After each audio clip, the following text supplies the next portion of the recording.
Hello guys, and welcome to my 300 subscriber special. Sorry it took me so long to get this out.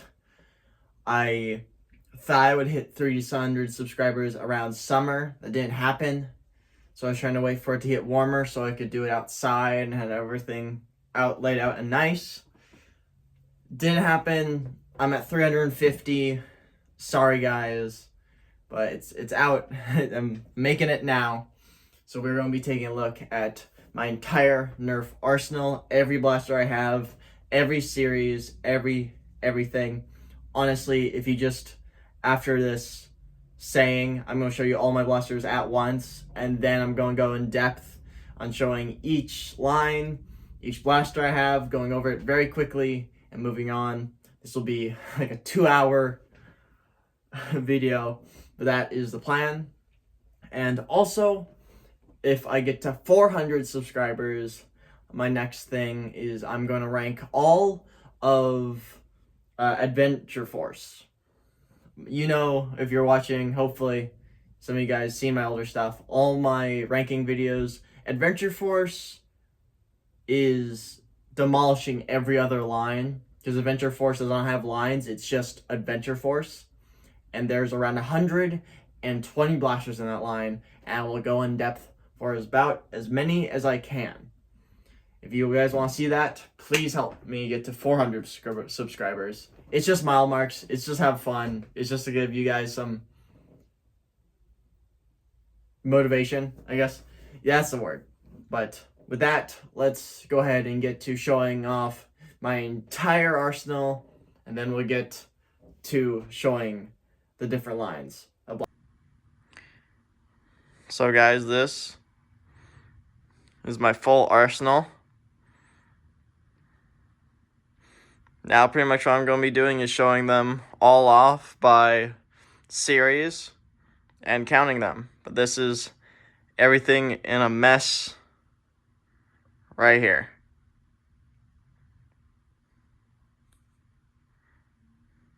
I know, it's a lot.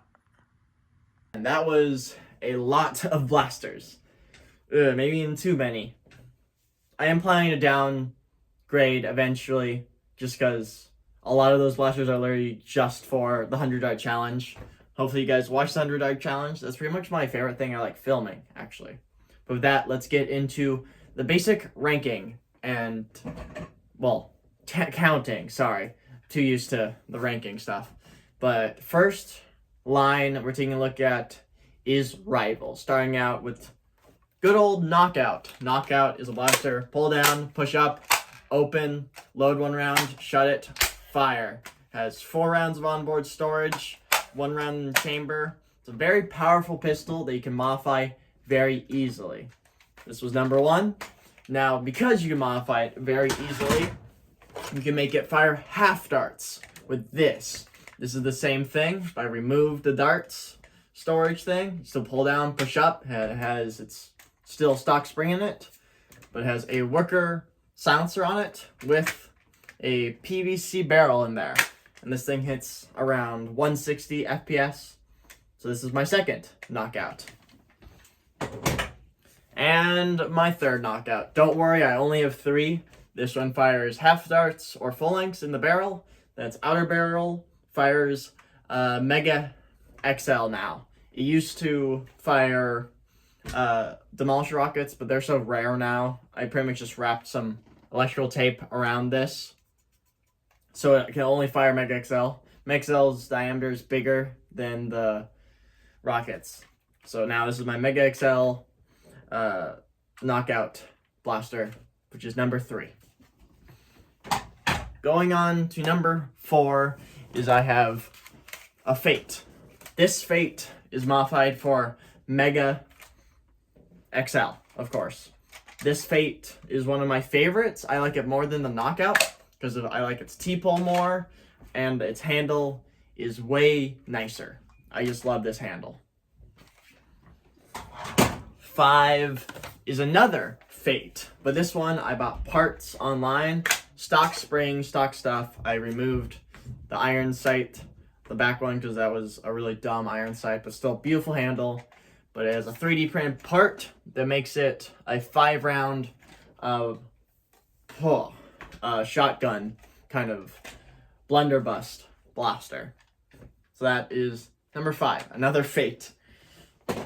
Now, let's get on to number 6, which is this guy. Honestly, I don't know this one's name at all, actually. But this is a blaster that it came out with the Fate. It's one of the original 3 from this like blue version of Rival. 8-round internal mag on the side. Pull back, push forward. This is very uncomfortable to prime. Fire. It's okay. It's not great. I only picked it up because it was free at my local war, and I could do a 100-hour challenge on it. 6. Number 7 is this, and this is the... Ooh. Man, I once knew this name. I don't remember anymore, but this is 7, actually. This is a pump action Rival magazine fed blaster. I don't have many of those, but yeah, nice handle, comfy, shotgun prime. Number 7. Number 8 is the good old Kronos. Sorry, guys. This is the Kronos. This is 1, 2, 3, 4, 5, 6. This is 8 and 9. Both 2 stock Kronoses that I just switched the back things on. A Kronos, 5-round internal magazine blaster, and then pull back, fire. 8 and 9. 10 is another Kronos, but cut down. This guy has my barrel lug, so I can make it fire half darts or anything pretty hard. So I just got sawed it off. And this was number 10. Number 11 is another Kronos, which has a half dart kit in it. So it takes half dart magazines with a pump grip on it. So this one, very modified. It's around 160. So that is 11. 12 is this guy. Don't remember its name, but it's an 8-round internal blaster, shotgun prime. Nothing really much else to say there.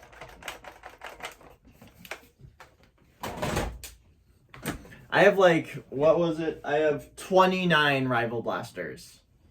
29 to 30. I'll recount at the end, but something like that. I have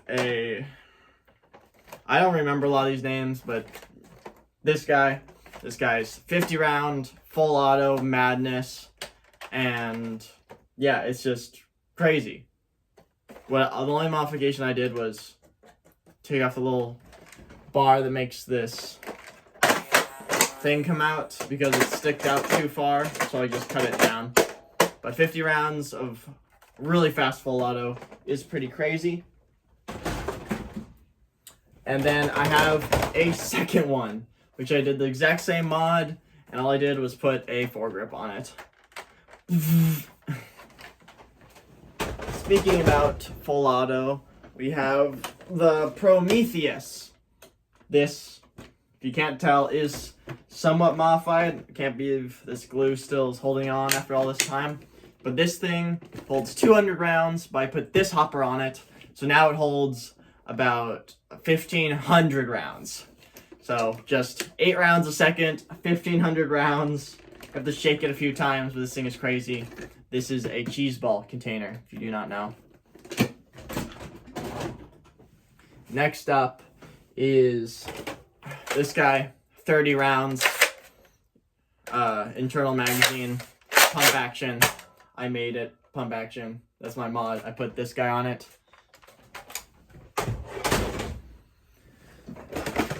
What is this? The Nemesis? Full auto. Slow full auto, though. It's only about 3 or 4 rounds a second, which is still pretty fast. 100-round hopper. Removable. Very comfy handle, though. Very comfy. I do really like this handle. Alright, what's next? Alright, number 18. This one It's another one I picked up for the $100 challenge, and I was for sure at Fort Boris for free. 12 rounds, internal magazine, a semi-auto, I think. Yeah, semi-auto. I really like the look of this one, but didn't really want to pay money to pick it up, but for free, I mean, I'll take it for free. Semi-auto. That was 18. Now we're on to 19, which is the original version. Second Rival Blaster to ever been released is this one. Takes magazines, is semi-auto, 12 rounds. It's a really, really interesting heavy trigger, which I don't mind, and actually I do like the feel of this one too. But this is 19, semi-auto. 20 is another one-shot Rival Blaster. It's modified for half lengths. It hits around, I think it's 140s. You pull it down. Mine's a little bit messed up, so they'll push it out a little, and it's supposed to open up. You load 1/2 dart in the brass barrels, shut it, ready to go.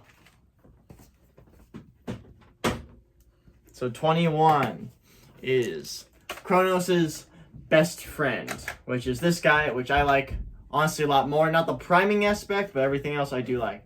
I like the open window. This handle's very comfy. It's very big, but very comfy. I love this trigger. It is a bolt action 5-round Kronos, pretty much, with no door. You just crack open, load it, 5 rounds. 21. 22 is the very first Rival Blaster. I don't remember its name. Its priming is absolute poo-poo up top. I actually broke 2 of these, but I was able to put both of them together because for some reason I couldn't figure out the internals of these guys. Put them together to be able to make one work. This was when I was very young and I thought opening a Rival Blaster was a smart idea. It was not. This holds a magazine. It came with a 7-round, but you can put 12-round magazines in here. Top prime. The very first Rival Blaster. 22. At 23 is this guy, which is another guy. I picked this guy up at the thrift store for I think like $5. I only did that because I want to use this in the 100-yard challenge because this thing loads really weird. 15-round capacity, but you have to load 1, 2, 3, 4, 5 internal magazines up to 3 rounds each, which nerf, don't know what you're thinking. Really dumb idea. It's also a massive pistol, but a very comfy handle, I must admit. 23. At 24 is 60 rounds of internal magazine power, pump action, slam fire, jams a lot. 24. At 25 is this bad boy. You should know what these are. This is the only shotgun that holds 2 rounds. I think this is actually 25. Holds a magazine, fires 2 rounds at once, but I doubled it, combined them into one blaster, and this is now 4 rounds at once, 6 shots for 24 rounds total with 2 magazines. This thing's a mess. It's crazy. It does jam, but it works pretty well, and it's honestly really fun. 25. At 26 is this big boy, who originally it was full auto, 40-round magazine. Yes, 40-round magazine. But I decided to modify it because I just wanted a big, scary blaster, and this was it. This is now 6 rounds of Mega XL in an internal hopper called the Gladius. So, 26.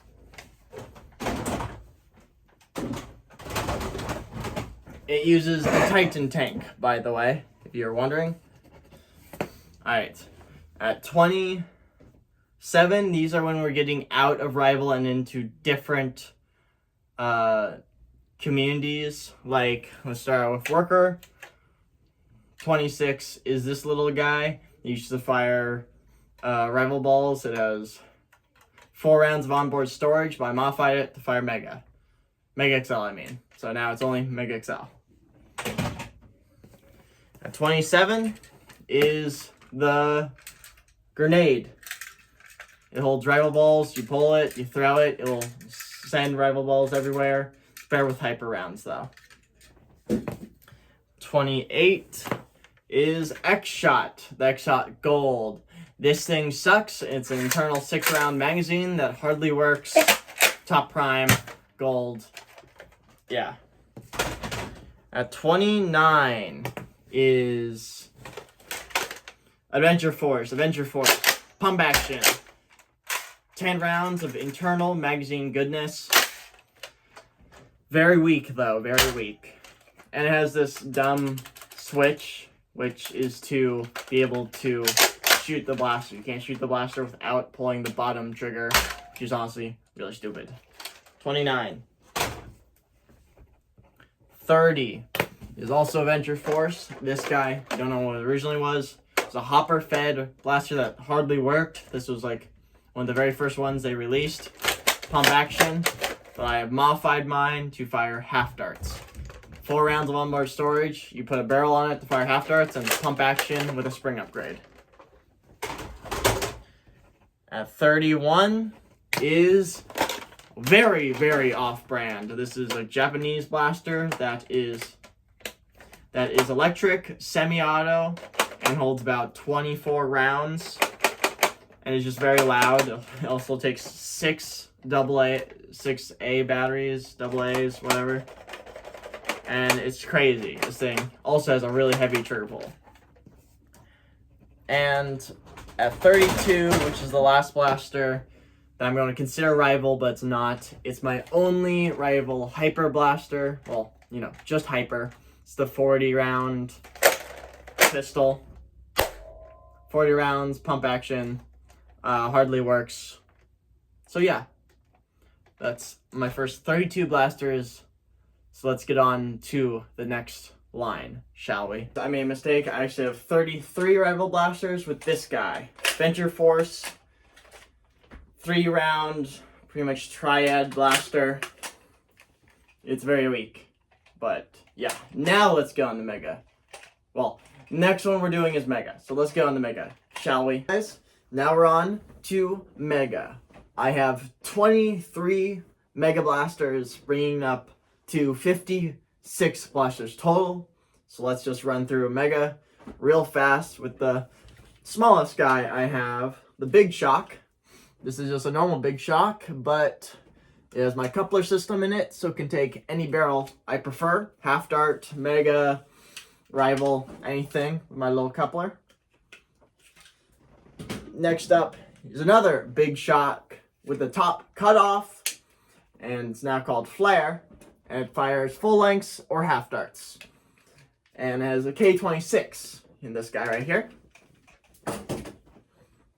Then we got the Fortnite Desert Eagle, and yes, again, coupler system straight in the front.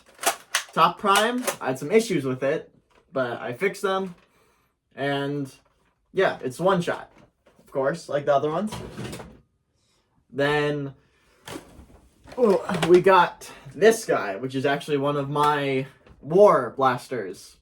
Now, I'm counting this as this is one blaster, but I just threw it into Mega because Mega is really weak. You can see because the Rebel logo is gone. This is my shotgun gauntlet, 3-round burst, 2 shots of 3 rounds, and it has a Mega. I don't remember the name of this, but definitely this guy has seen some better days, because when I first had this guy, it was not bent like that. Time has definitely had its toll on this guy, but that's my shotgun gauntlet. And then even more, not really Mega, I'm going with my unicorn that has the Dart Zone Pro front piece on it. So this thing can fire Mega darts now.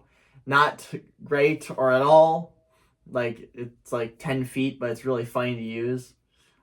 But yeah, this guy counts as a Mega Blaster in my opinion. Don't care. Now with that, let's just continue on what barely counts as Mega on this table. We have another Big Shock. This one is very different. Its case is completely gone, and it has a 6-round cylinder on the front. And it's held together by hot glue. I made this to see just what would it really do. Could it beat the power of stock ones and stuff? It also has, this one has, I think, K25 or K26 in it. And actually, it works pretty well. And with half darts, it's insanely accurate, hitting around 100 FPS. Then we got a Air Warriors one, and front got broken off of it, but it still works just fine. Top prime, and it's magazine fed, so that's cool. Then you guys like Fortnite? Yes, I did pick this guy up. Picked up for 15 bucks. I modified it. I took this part off I hated. It's a one-shot breech loader, but I took the breech part off. And honestly, it's a really fun, inaccurate blaster, but this is just really fun to use. It's very comfy. I understand why people hate it, but for a comical, just fun blaster, this is pretty nice. Oh, didn't mean to do that. Next up is another Gauntlet that kind of never really got finished, and I didn't really care to finish it. It has another one of those blasters, which don't remember the name of it, but it's another one-shot Mega Blaster. Fires Mega Darts. And yeah, it's just another Gauntlet that fires one Mega Dart. It's not really useful, but it's cool, I guess. Alright, next up we have the Roto Fury. 10 rounds, pump action, Mega XL, slam fire. And I have 2 of them, and one of them is modified. After that, let's take a look at the Magnus. This one I got my friend. And yes, this is the blue version, which is supposed to be in Zombie Strike, but my friend painted this, not me. Magnus, 3 rounds, top loader. This one is my underslung version that I haven't done anything with. It's just cut down, so fit under a blaster. It is modified. And we have this really cool one I got online for 30 bucks. And even the handle is coated with something. Alright. Then we got the Cyclone Shock. Got one of these, 6 rounds, pump action. Not actually bad. Probably one of the best pistols that Mega ever had. We got the Slice Down Bulldog, 3 rounds. Dart holders on there that are really, really bad, but 3 rounds nonetheless. Just normal blaster. We have the Sharp 92 or 92 Mega Blaster, which was actually the first blaster of the 100 Dart Challenge. 1 Mega Dart, 2 on top, and works very well. Holds them well, comfy. Handle's a little bit too small, but that's about it. And this thing actually is probably the most powerful stock Mega Blaster. It hits pretty hard for what it is. Be careful with that guy.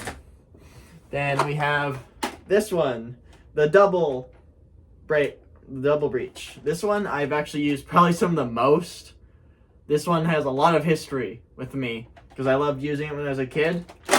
Pump action, 2 rounds, breech loader, but again, remove the breech. Has 4 darts of onboard storage, plus 2 I threw on there.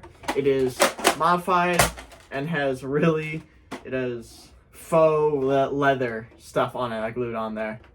But yeah, this guy, it was honestly really fun. Then we have the Twin Shock. Just recently picked this guy up at the thrift store.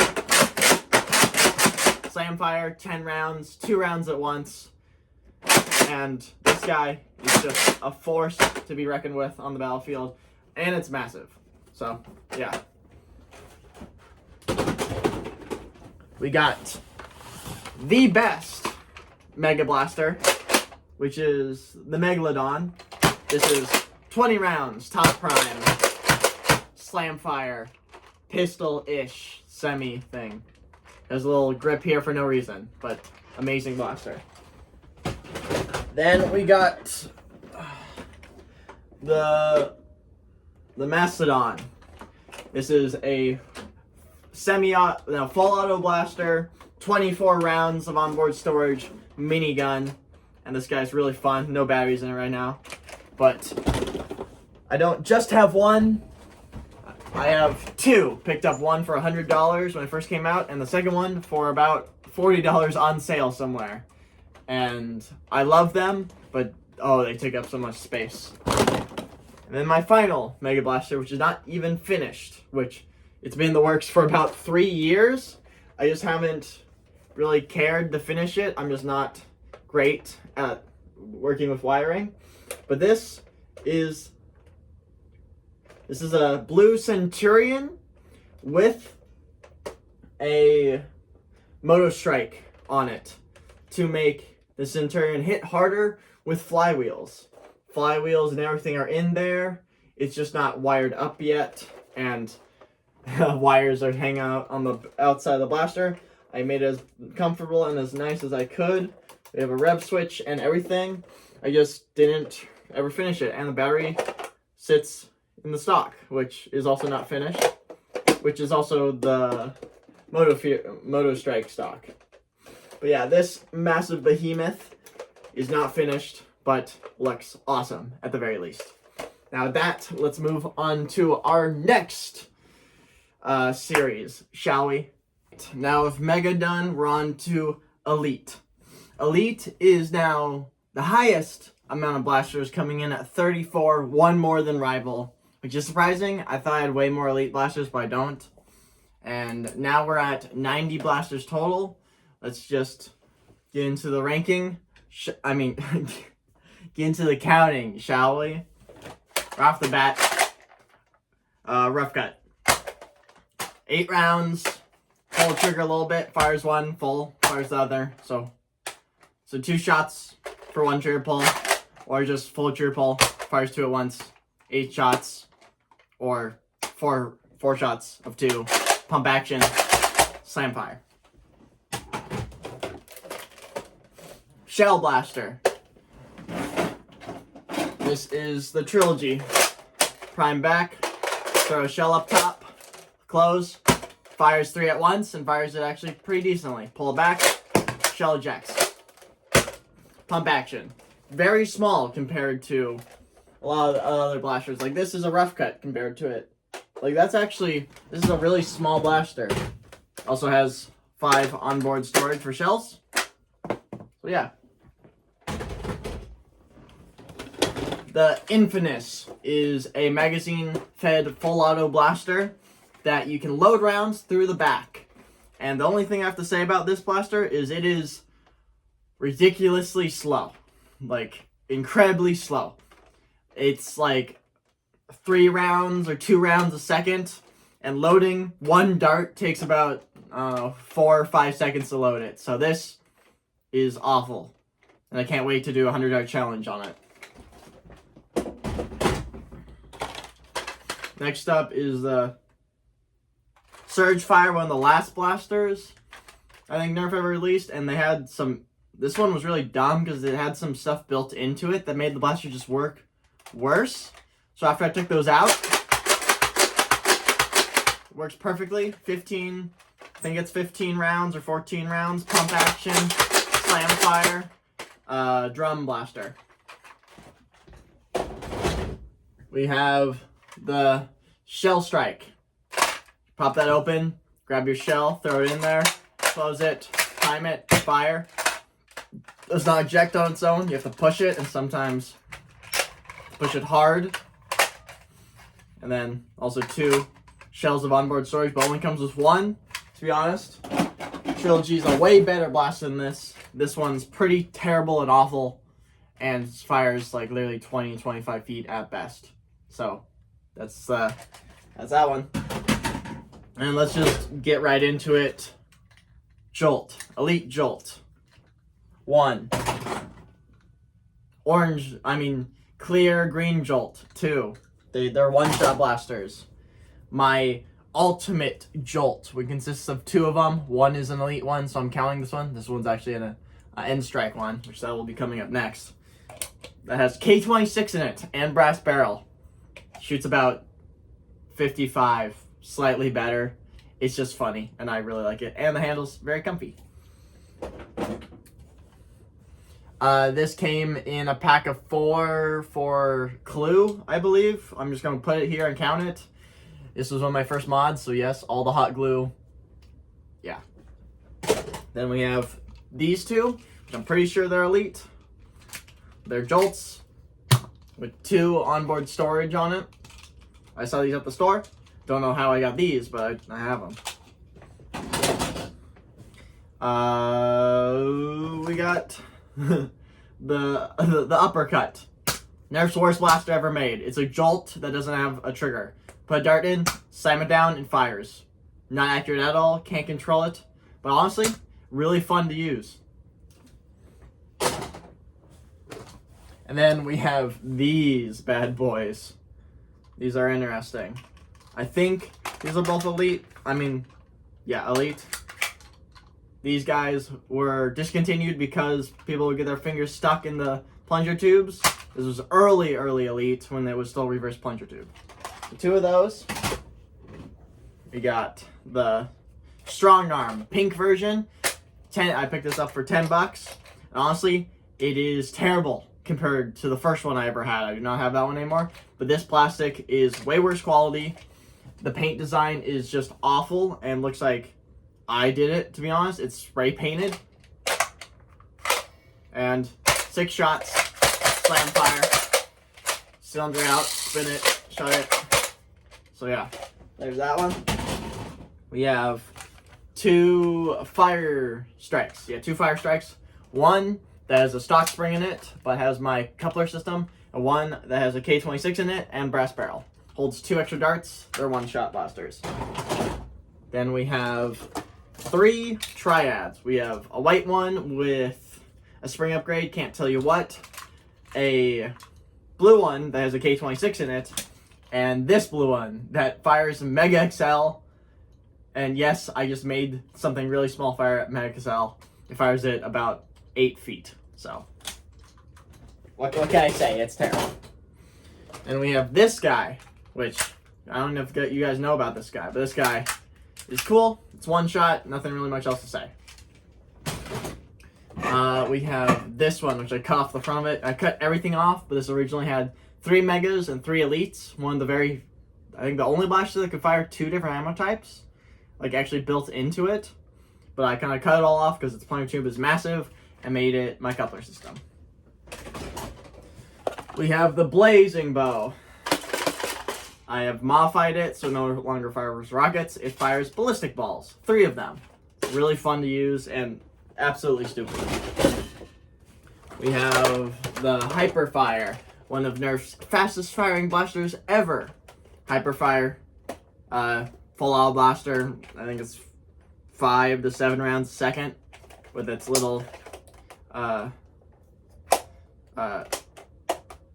like bungee thingy. It is electric.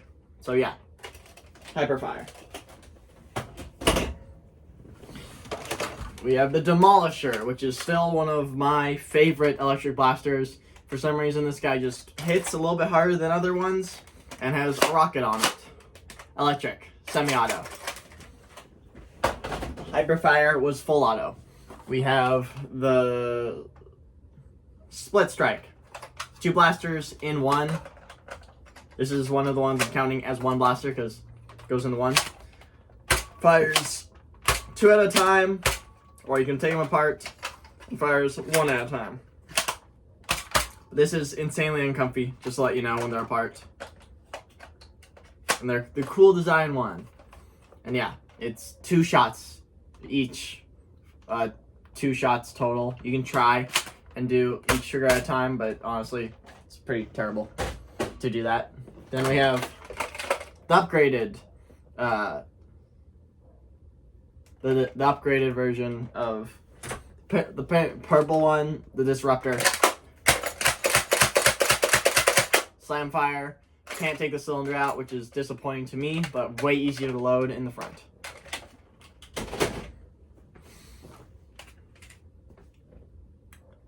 Breech loader, one shot. Looks like a German pistol. That's what I just think it's cool. It's absolutely terrible, and the trigger is way too heavy for what it is. We have the Scout MK2, one of Nerf's worst blasters. Again, cylinder, incredibly small, but Nerf, you know what we're going to do? Make it massive. And to make it insanely underpowered, this thing fires like it's reverse plunger tube. 4 shots. And it's terrible. Got that from a friend. We have the Strato Bow. 15 rounds, pull release. The first round I've never been able to get it to fire. But yeah, every time you pull it, it goes up. And yeah, this thing is, honestly, it just doesn't really work well. 15 rounds, bow power. Ooh. First Strife, called Fang Smoke. It's electric, it's modified, not well, it's about 80. But yeah. Semi-auto, modified Strife. We got Metronome next, which is the one I actually took a lot of time to make, and this is why I don't like making electric blasters. This guy just was way too much work. It has way too much money in it, and it only hits about 100 FPS. It has a shotgun under it that will fire both its rounds at once to be cool, and it's semi-auto, and cool, and there's lights.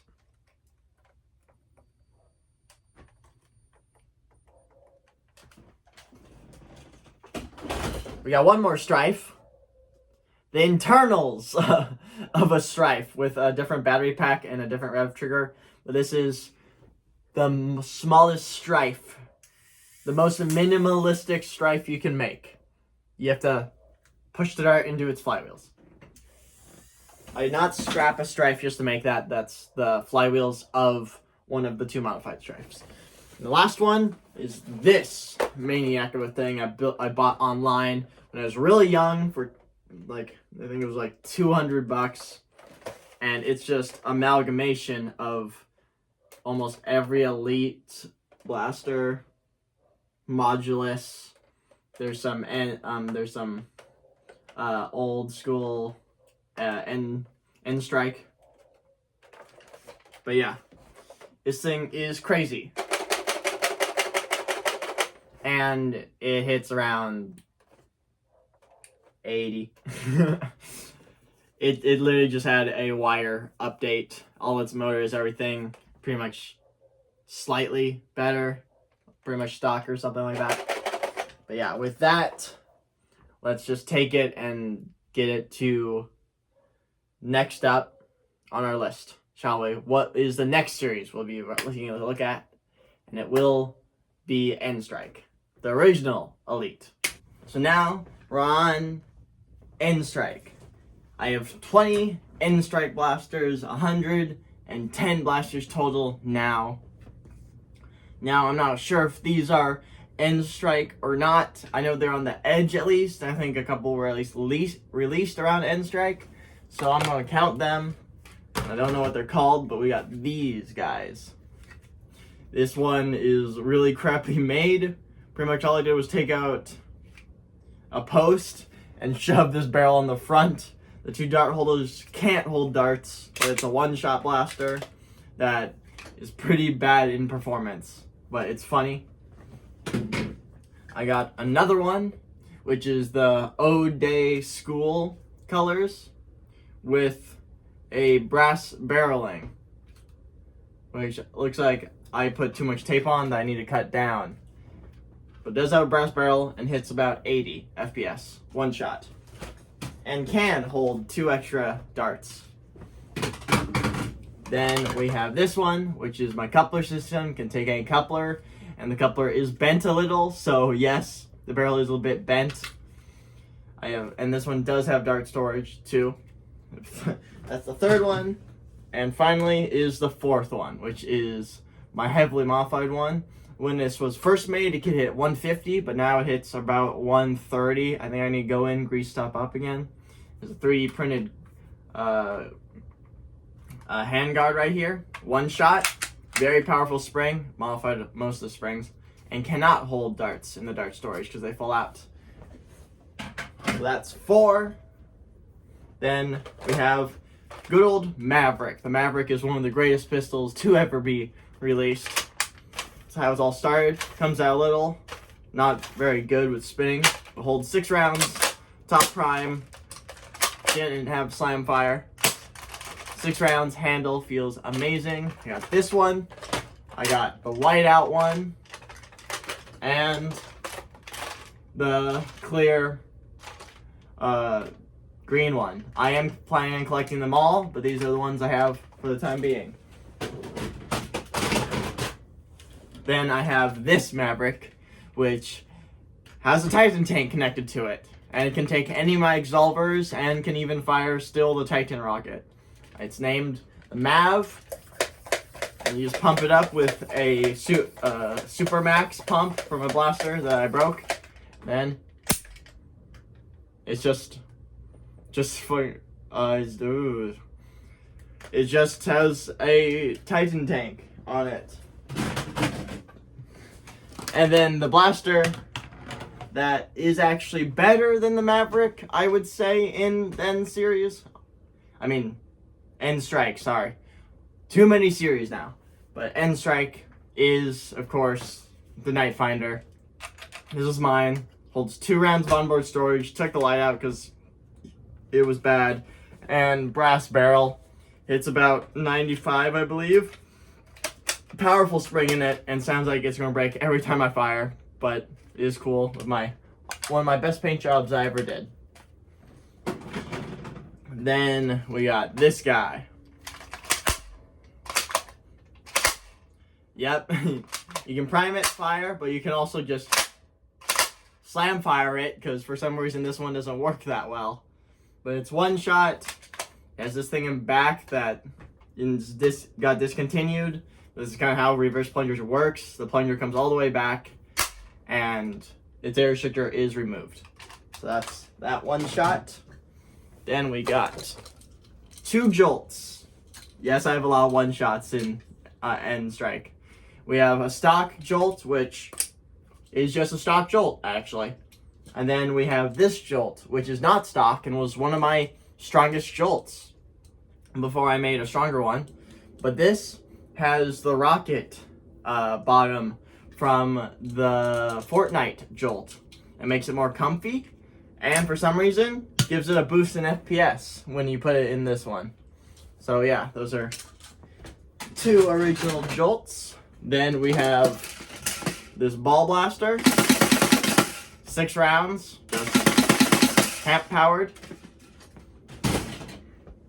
We have the Retaliator, the green one. And yes, I did modify it. I'm sorry, but I do not care how rare the blaster is or anything. If it is modified and if it's in my arsenal, I will modify it. It has the really old original kit on it. Purple metal parts, plastic parts, in big plunger tube in there, and a worker stock. This one's named the Nuclear, and it's a real struggle to get it to open, but once you open it, it works just fine-ish. The trigger is terrible, but it is magazine fed. Then we got this guy, I do not remember the name of it, and you may ask, why is it so small? I actually have a 100-round chain for it, but why is it so small? To take up less room, and I was planning to use the front barrel for something else. So this is what I have left of it, and honestly, I don't hate it, but it's not as cool or impressive as it with the main part, but it's smaller, easier to store, and works just as well. So that was that one. can't remember the name to save my life right now. I'm sorry. Then we have the barrel break. One of my absolute... This is probably my favorite way how darts were loaded. It was never worked on or made better than this. There was remakes of it, but you pull that down, pull out the barrels, pull it down, load two darts into its barrels, and then you'll load it into its real barrels. Fire 2 darts. It's really hard to fire just the one with this thing, but it's comfy. It's a shotgun. Breaks open. What more could you need? It's awesome. Had to have that. Then we got the Rapid Fire 20. Rapid Fire 20 is an air-powered blaster. 20 rounds in the front, and then let it go with over like 200 pumps. But fast fire rate, 20 rounds, full auto, pretty nice. Then we have the bow. This doesn't look like a bow anymore. That is true because it is heavily modified and goes down as, I think, my first modification. My first actual impressive modification. This thing has gone through a lot of iterations, but originally it just had a brass barrel, making it hit around 80 FPS, which was able to outrange my opponents slightly. So for a musket, one shot, I was able to stay out of their range. The darts fell right at my feet. But now things have changed. The stock needs to be worked on again. And now it has my coupler system, which with this barrel, it makes it hit 110 FPS, which isn't a lot. It also has this other blaster on the bottom of it, which this counts as one. If the blaster is connected to the blaster, it counts as one blaster. So now it's 2 shots instead of just one. And the bomb barrel actually is stronger, hitting 120 FPS. But yeah, this blaster is called the Musket and will always be in my arsenal just because of the memory. There's that one. Now we are down to two long shots, to say the least. And this is my first long shot. Fully modified, has all the metal parts in it, worker pump grip, and hits 250 FPS. It also has a front gun that is a shotgun burst of 4. It's not that powerful, but if someone gets close, I can use it, and it does use a Supermax blaster as the power. On the other side, we have a thing to hold 2 extra magazines because I'm lazy and I do not carry extra mags on my body at all. It's always on the blaster. And this one is called the Punisher. And yes, it is heavy and it's unwieldy at times. I've had to carry this thing around for 2 hours at one point, and my hands were burning. But you thought that one was crazy? Here is my other long shot, which this guy was made off of just a whim because I wanted to, called Titan Massacre. I grabbed all my Titan parts and other parts with hot glue. Yes, this blaster is held almost completely together by hot glue. If you see the white parts, those are fine. Those are the parts where I actually decided to re-glue them. And it uses a Titan tank. And if you can believe it, this is the old school hopper fed at the very stock. This thing holds 23 rounds, and it will fire 1 or 2 rounds at once at 160 FPS. But this is crazy and fun. Pump grip's right here. And yeah, the scope is actually completely useless because you can't actually aim with the scope just because how it's built out. But this one is absolutely insane. But with that, let's move on to the next one, shall we? So now we're going to be taking a look at Elite 2.0 and N series. In total, I have 8 blasters in both these lines, making me have 118 blasters total so far. Now with Elite 2.0, I have a Elite 2.0 Jolt and an Elite 2.0 Jolt and an Elite 2.0 Jolt and an Elite 2.0 Jolt. So this thing is one shot with one extra round up top. And yes, Elite 2.0 is 4 jolts. Because I do not like Elite 2.0, but there is one other blaster that I do have of Elite 2.0, which is actually my girlfriend's blaster, or fiance too, is the Sniper. It does not have its barrel or scope right now, but it is 8 rounds, bolt action, very comfy handle. And that's this one. Now, that was all of Elite 2.0. So let's just get to N series, shall we? We have, is this the Warden? I don't remember, but it's 2 shots, rear prime. Half the time, you only get 1 shot because the bottom one pops out. And honestly, I was really disappointed with how this one was. Then we have did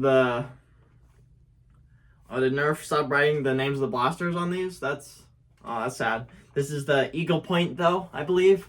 No barrel. 10-round magazine. Again, bolt action. No slam fire. Built-in scope. Nerf. This one is better just in every way. It's okay. Very inaccurate. It has 10-round magazine. And honestly, I don't like it. I picked it up at the thrift store for a couple bucks. Just because it was there. And my last Elite 2.0, N-Series blaster is this guy, which is my favorite one so far, even though I only have the 3 blasters. 6 shots. I really like the T-pull or the hand pull thing. I really like both of those. The darts really get seated in and get a really tight and good fit, and this blaster just seems to fire them a bit farther than at least this one. And yeah, 6 rounds, nothing special. Yeah, just another pistol. And with that, let's get on to our next series, shall we? Okay, so now we're on to 3 more lines consisting of Rebel, Dart Tag, and Doomlands. Starting off, we got 10 Rebel, 7 Dart Tag, and 3 Doomlands blasters in my collection. Now we're at 138 blasters so far. So let's just get to it and checking out. The Rebel Jolt is literally the worst thing I've ever had. This is definitely, I don't know what's wrong with it. Going off of this alone, would definitely be in the top 10 worst blasters of all time, because this is a jolt that doesn't jolt right, because it hits like maybe, I think it was like 25 FPS. I had to modify mine and I just barely got it to 45. So yeah, this thing stinks. If leave a comment below if you don't have a problem with this jolt, but I do. Then we have the corner shot, top prime, 4 rounds. Does this, has mirrors so you can look around corners. Doesn't work well. Actually, it's a pretty comfy, nice blaster. And a very strange 2-round dart storage. This guy, don't remember the name of it, but fixed its handle, glued it all up to make it all nice. Also, one of my best paint jobs, and this is a 3-shot blaster, and it's modified, so this thing hits about 90 FPS per shot, which is crazy. 3 shots, yeah. Then we have the 4 Victory, which has also a very interesting paint job that I do like. I don't think it's my best, but I think it's cool. This is 4 shots. Definitely the strongest stock hammer action blaster, in my opinion. Just because how it works. I modified mine, of course, but it's 4 rounds. Hammer action. Then we have more hammer action blasters. Yes, I know this is the Ninja Turtles one, but it's the exact same as the Rebel one, so I'm counting it because Ninja Turtles is not its own line. But 5 rounds, hammer action, stock. 5 rounds, hammer action, stock. 5 rounds, Hammer Action. It's stock. In box, 5-round Hammer Action stock. This is my only in-box one because I think this box design is really, really cool. Probably the best box design Nerf ever did because it kind of just opens up and comes apart really easy. And yeah, I have 4 of these because they're really good and they're my favorites to use at Stock Wars. Then we have the Code Breaker bow, which is modified, and this is when I was younger, so please hold. I did mess up the pumping part, but it still works. It has increased string, so you have to pull back on its string and then manually rotate. I know that's not good, but that's the best I could do. This thing is 8 rounds, string powered. And if you pick one of them normally, they won't even function because the codes and locks in this thing go absolutely bonkers. And then we have this off-brand one, I think. I don't even think this is Rebel. Picked up anyways. It was for free at a war. And this thing's actually really, really cool because you load a half dart in there, and this thing fires about 70 FPS, which is really crazy for this small little stringer. It is, I think, modified by the guy. But yeah, it's a nice, cool stringer. So that's Rebel. Now we get on to Dark Tag. Dark Tag, 7 blasters, so not many. Let's go over the ones I have most of, which are this guy right here. Don't remember the name of it, but it is a one-shot. Usually has a lot of dart storage, but I have removed most of them. So there's 1 dart storage in the handle on all these, and that's about it. This is a one-shot brass barrel hitting about, I think it's about 98 FPS with a little keyring on the side to help pull back. And yes, I know that's all black. I've never taken this to an actual war. It's just something cool I put on it. I probably should wrap a little bit of orange tape. You know what? I know this is wasting time in my video, but gotta do this real quick.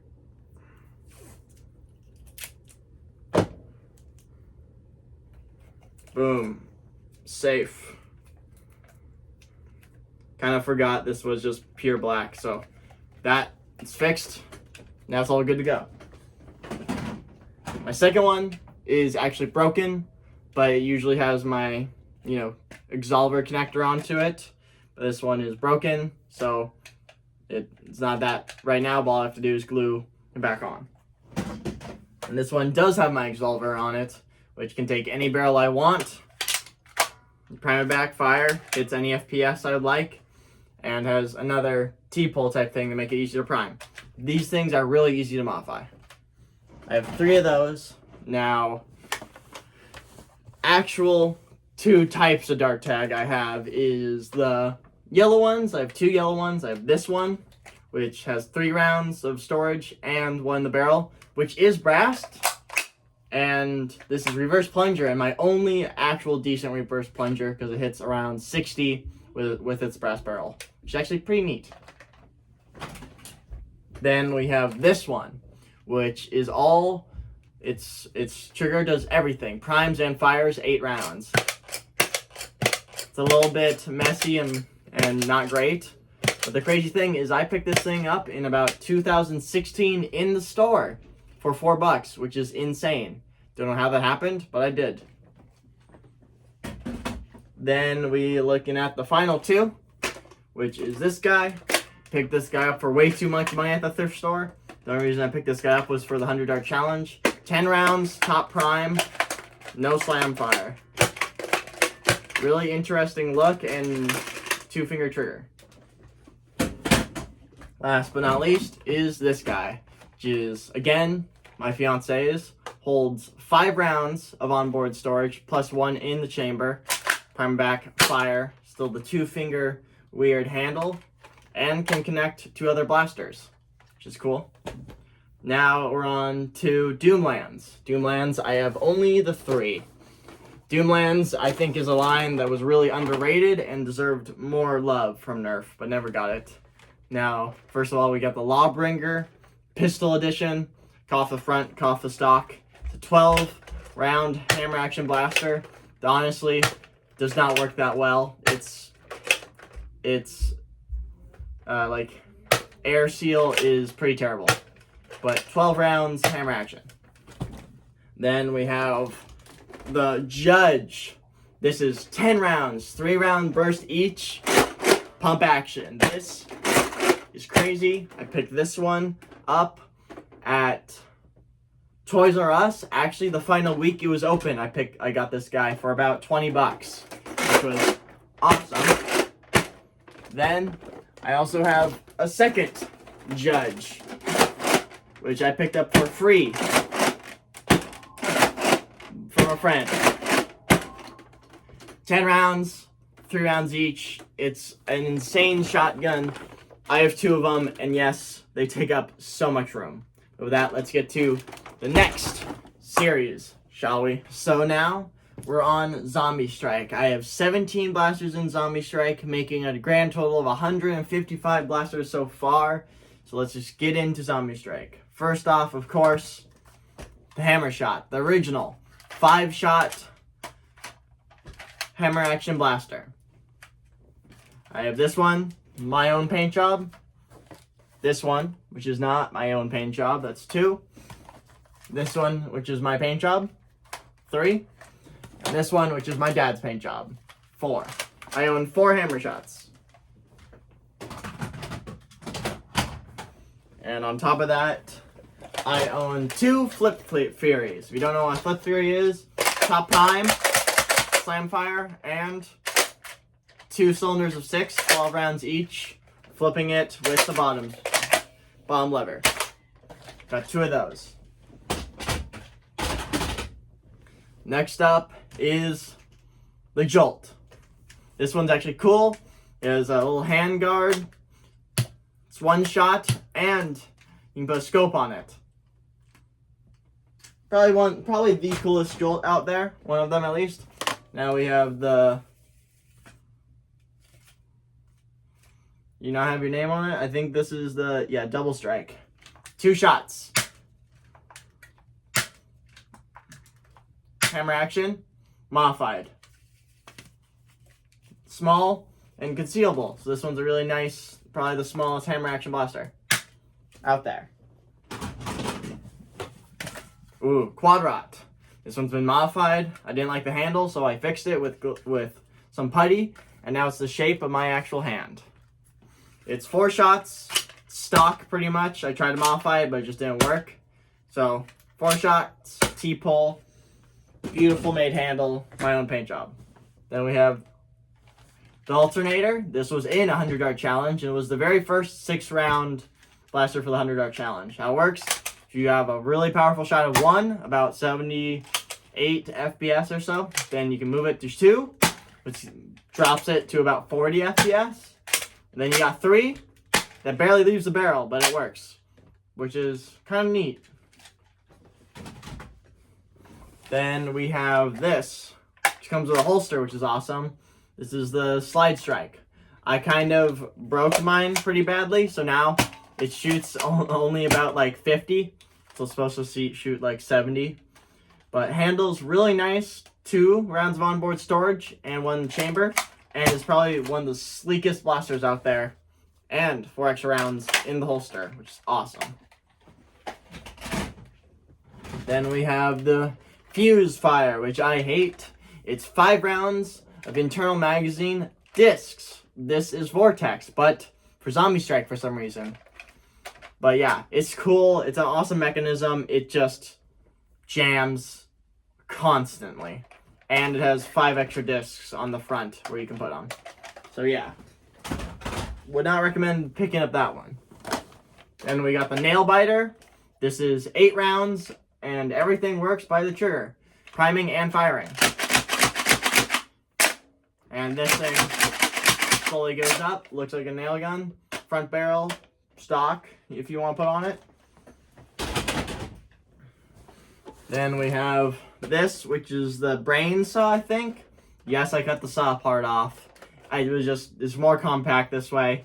I also tried to motorize the actual saw on the front didn't work, and I kind of messed up the look of the blaster. That's also why I cut it off. Save space, and I kind of messed up the front of it, so I did cut it off. But this is 8 rounds, slam fire. This thing fires only 1 at a time, not 2. It's no shotgun, and is very under performance, only hitting about 50 or 45 FPS. Then we got this guy, the Doominator, sorry. Doominator is pump action with this pump that can go pretty much anywhere you want. It has 4 cylinders of 6 rounds each, and you can click the bomb button to flip it. So 24 rounds total, pump action, and slam fire. This thing, I'm just not a fan of, and it just doesn't have that much power. It's about 60, 65. Then we got the Rev Reaper, which is one of my absolute favorites. This uses flywheels, but it's all by gears. Load a mag in the top, and then you just rip it. Just rip it. And last but not least is this guy, which is actually Adventure Force Blaster.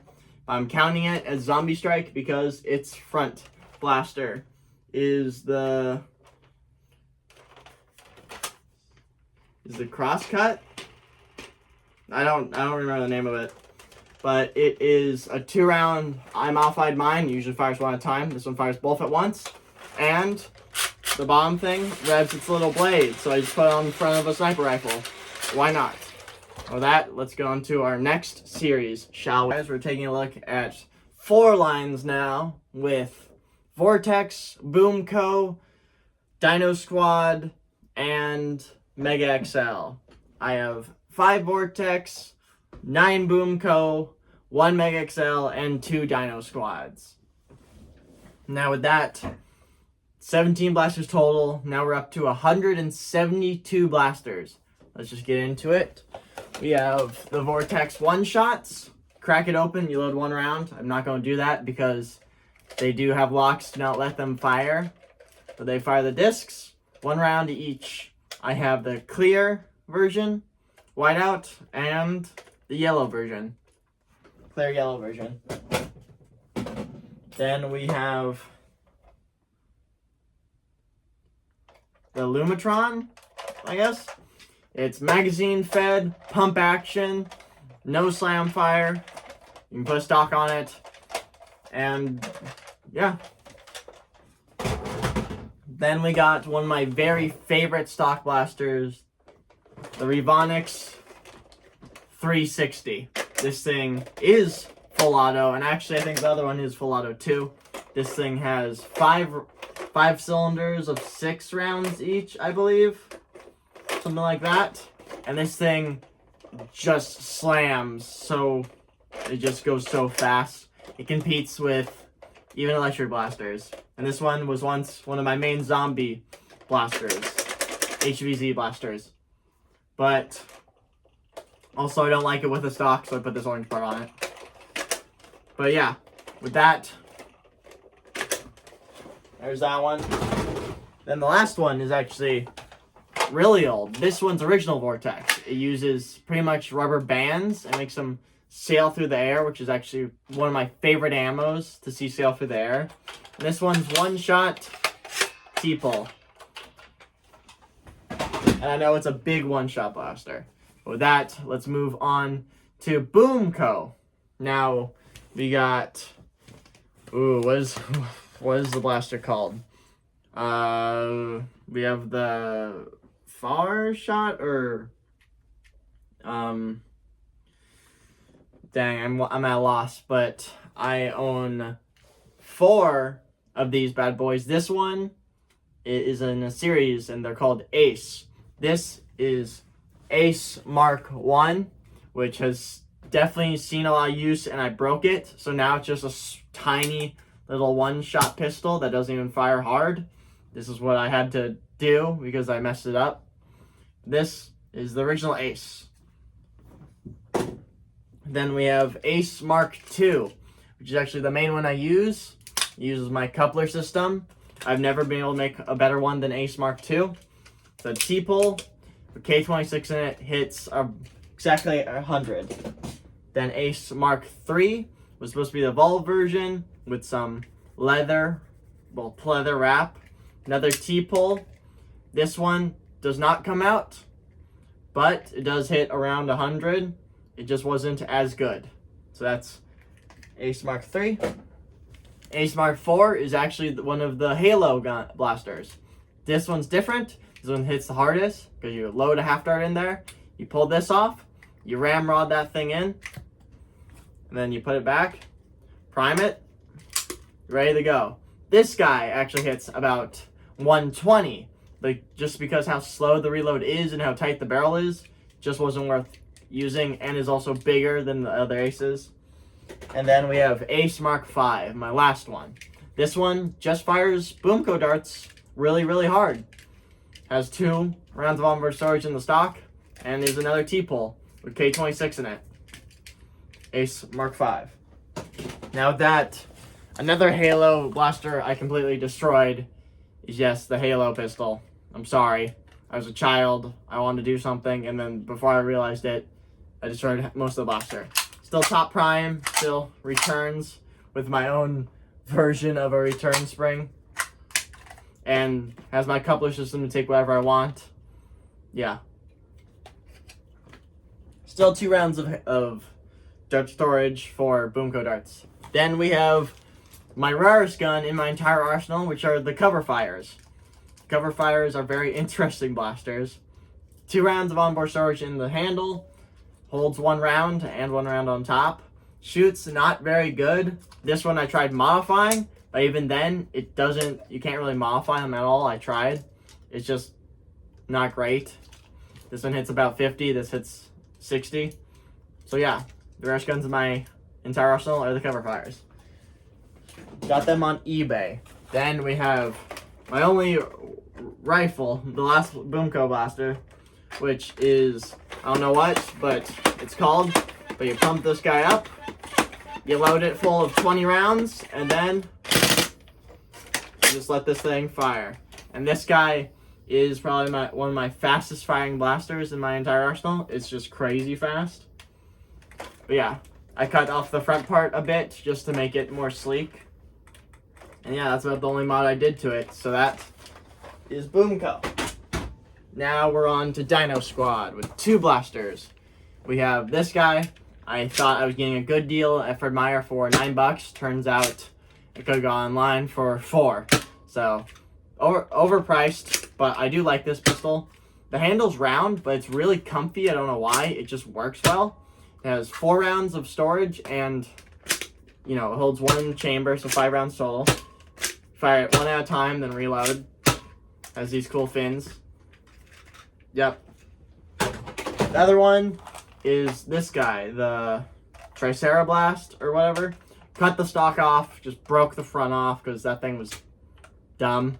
And now it's a hammer action pistol, 3 rounds. And because the hammer's thicker than most hammers, you can actually slam fire this thing really easy. And yeah, 3 rounds. That's that guy right there. Then we got Mega XL, which is crazy because I own over 100 rounds of Mega XL, but only 1 Mega XL blaster. I did have another one, but broke it once again. And this one is the Double Crusher, which is actually the best one. 2 rounds in the stock, 2 in the chambers, hits the highest FPS, and the pump action is very nice and smooth. That's the only thing I modified, is I modified the pump action so I can pump it whenever I want. And has probably the smoothest slam fire ever. With that, I took out 1 piece, and this thing is crazy. Wish it was more than 2 rounds. I would love to get a released version of another Mega XL blaster. We're probably never getting another Mega XL blaster. If we did, I'd love to just get this, but double it to 4 rounds, so I can just... That would be awesome. With that, let's move on to the next series. Alright, so next, we're going to be taking a look at Ultra Modulus, and Alpha Strike. I have 8 Modulus Blasters, 6 Ultra Blasters, and 5 Alpha Strike. But before that, I do have one more Rival Blaster that I actually just picked up at the thrift store. I don't pick up many blasters anymore, but if it's something I really am interested in, like, I'm really interested in the mag-fed Rival Blasters, so that's why I got this guy. Of course, magazine-fed, bolt action, retractable, one shot at a time. Pretty compact, but nice little format and stock, and I really like how this one feels.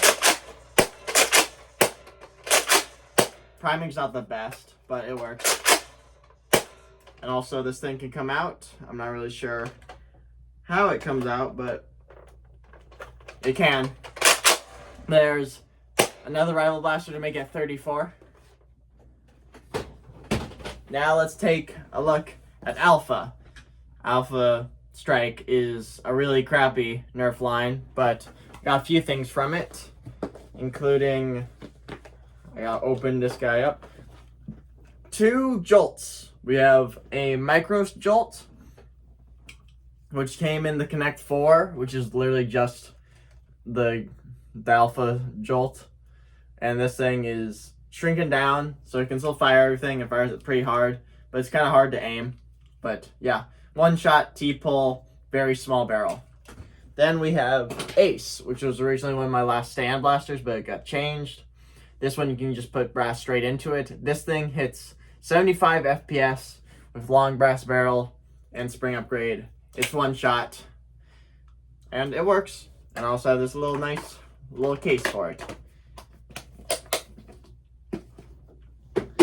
Next, we have a 6-shot one, modified spring upgrade, and that is about it. This can actually fire 2 shots at once now, 2 half darts to make it a shotgun.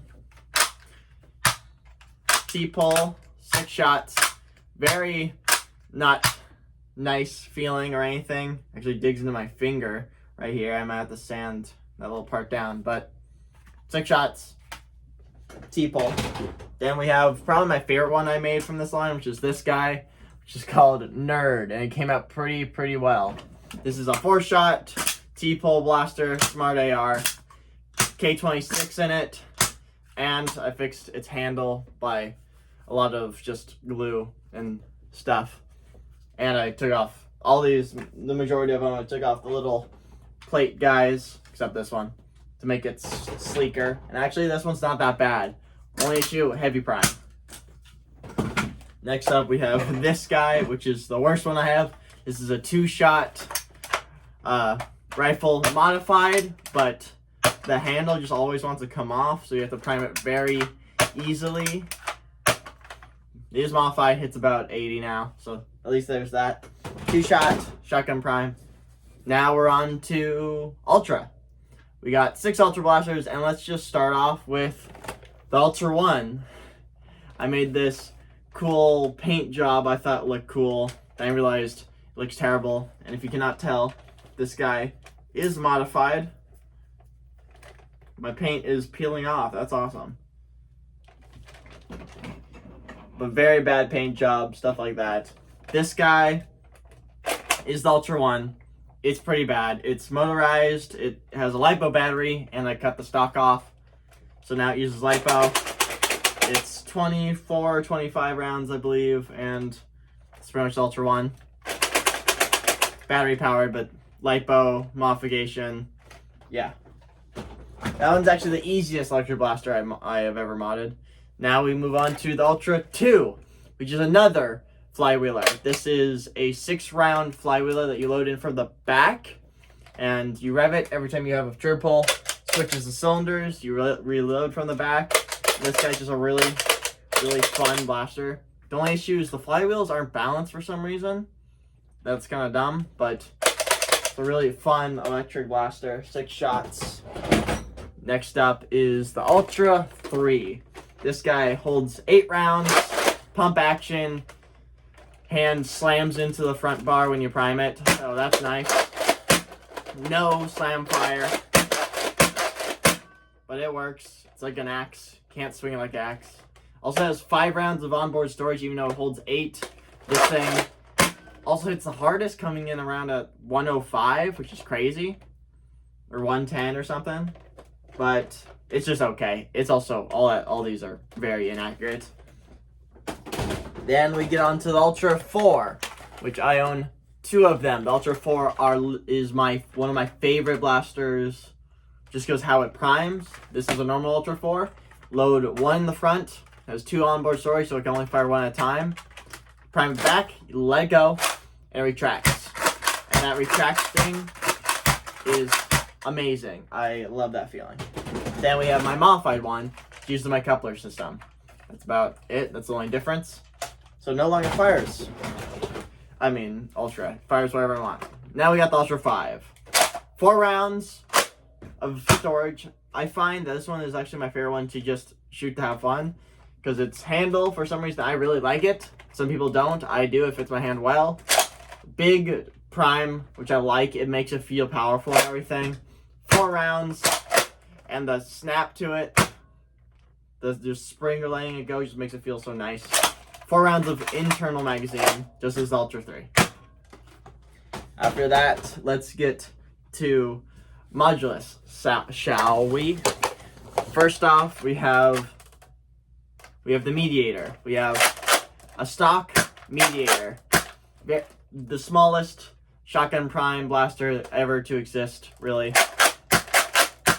Slamfire. And loads in the side. Has a barrel lug and stock attachment point. That's 1. Then, again, we have a Mediator. This one's modified. Hits a lot harder. Performs way better. That one hits about 70, 75, 80. This one hits about... Actually, I think this one hits around 90, I believe, maybe. Slamfire still works. Last but not least is the Heat Seeker. Also a Mediator, but this one has a stock on it that comes out, and I have modified to have an entire worker spring, really long worker spring in here. Issue with it, sometimes it fires even if you don't pull the trigger, so there's that. If you pull it too hard, watch. Oh, sometimes it catches, sometimes it doesn't. This thing hits not great, about 80, but it's cool. And Slamfire still works. Or, oh yeah, I had to remove Slamfire for this one. Sorry, this one does not have Slamfire. That's 3 Mediators that I have. Then let's get on to the Tri-Strike, the original modulus blaster. You just have all these connections, and I do have them. Stock blaster. It's a bolt action, pretty much pistol with a magazine. Barrel lug and stock attachment point. Bolt action. Slamfire 2. This guy also gets jammed a decent amount of times. Next up, we have the regulator. Stock attachment point, stock attachment point, takes a magazine. This is a flywheeler that has 1 shot, so fires 1 at a time, 3-round burst, and full auto. So that's pretty cool for electric blaster. That's why I still have him. He's really nice. I like him. The only thing I did is I took off this front part that I did not like. That's that one. Then we have the modulus connecting guy. You can put him connecting pistol. You can put him on any blaster. This guy is modified, and this guy actually broke in 100-yard challenge, if you want to see that. I was able to finish the challenge, though. This thing packs a big punch with a heavy spring upgrade, hitting about 90, I believe. It holds 2 shots, and it is modified, so. Then we have this guy. So even a name on this guy, the Evader. This guy, I took out its lights.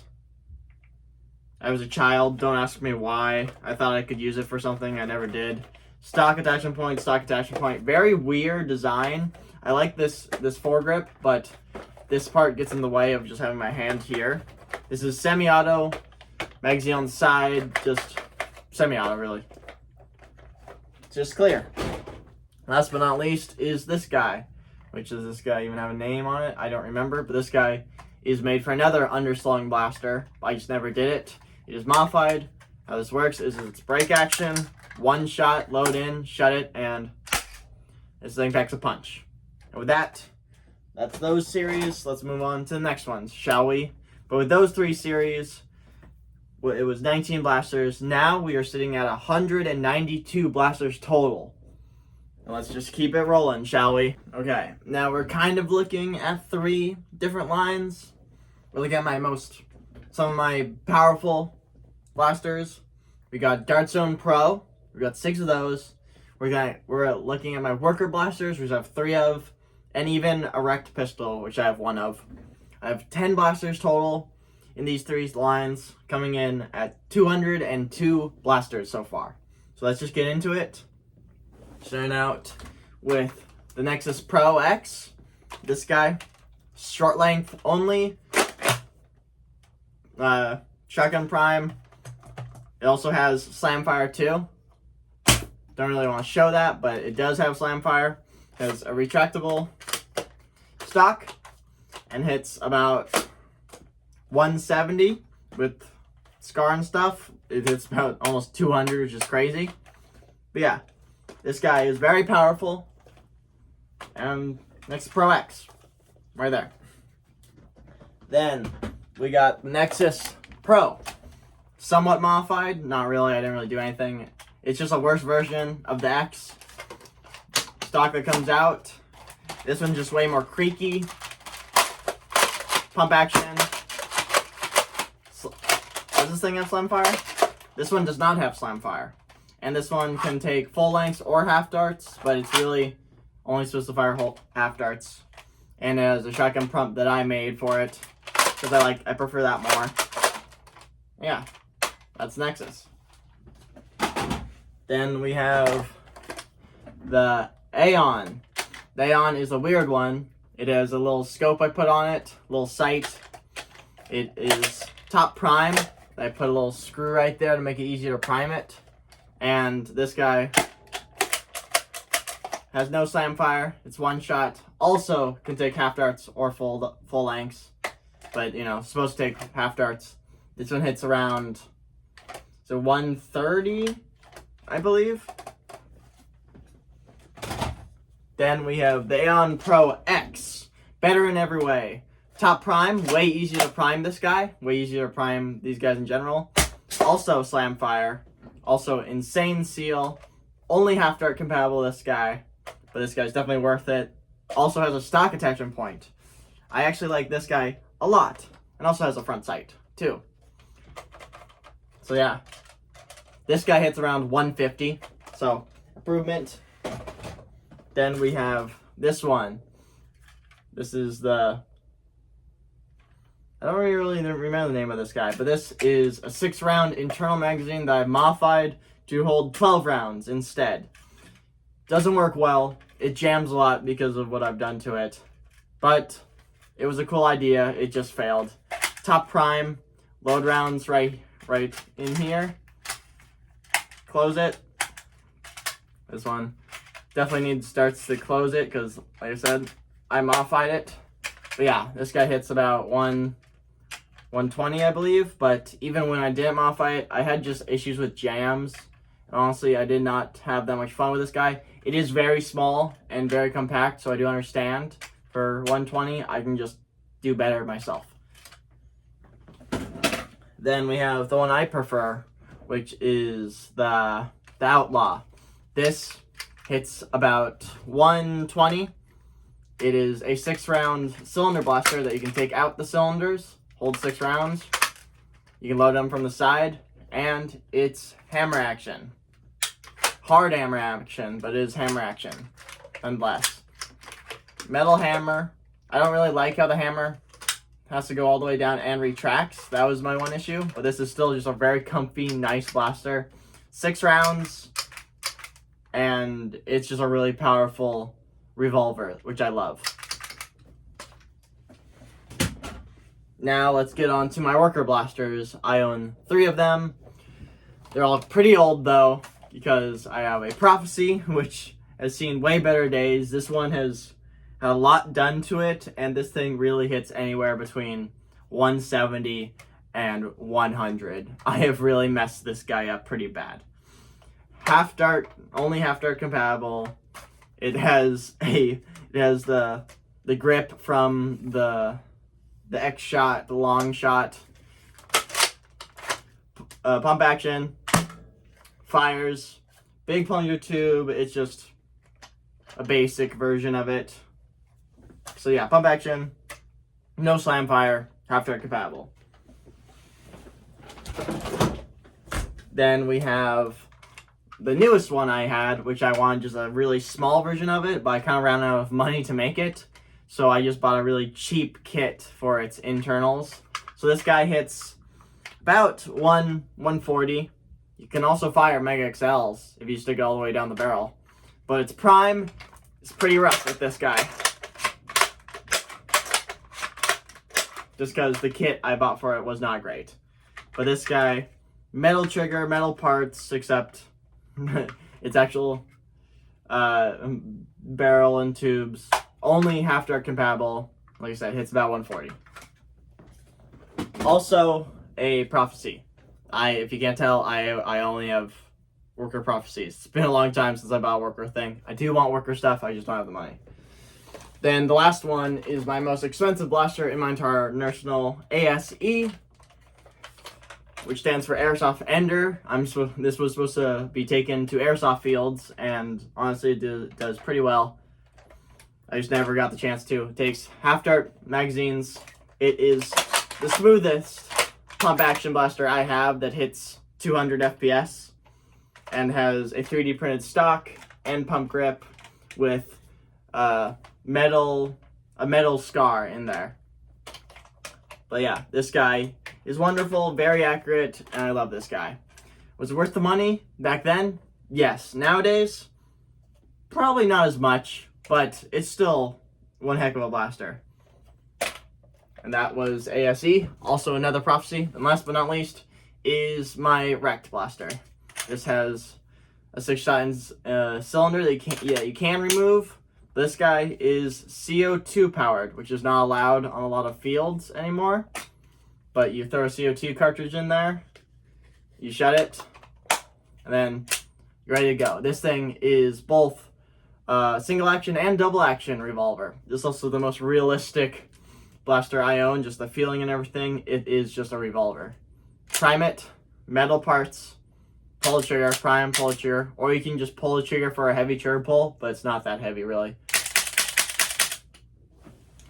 The wars that will let me use this thing, it's just a demon. It just is easy to use, just takes out everything. It's about 150. It's awesome. And I just don't understand why the CO2 blasters aren't allowed at the bigger wars, just because they allowed HPA, but not CO2. They allowed green grass, but not CO2. I just don't understand really. But yes, those are those blasters, and let's get on to the next series, shall we? Okay guys, so now we're looking at the biggest series we have, because before this we had Rival at 34 with some mixed in, and then also Elite with 34. Now we're looking at X-Shot. I own 51 X-Shot blasters, so making the grand total 253 blasters so far. With that, let's just get into it, shall we? Starting out with just this guy right here. This is a break action, one-shot shotgun prime blaster, modified. Then we have the same thing, but cut down to have a one-shot, not break action, but T-pull blaster I made, because I was bored. Then we have this guy right here, which is 12 shots, top prime, no slam fire, 6 shots. Then you pull the bottom trigger to open it. Then you manually flip it up, and you get up 6 shots for 12 total. I own 1, 2, 3, 4, 5, my favorite one, which is burger.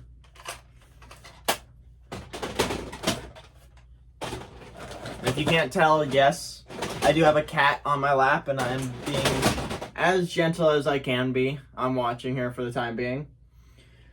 Next up, we're going old school with the Alien series they had, which is this guy. This guy originally was a shotgun type blaster with a really small, useless stock that fired one at a time, 2 shots total.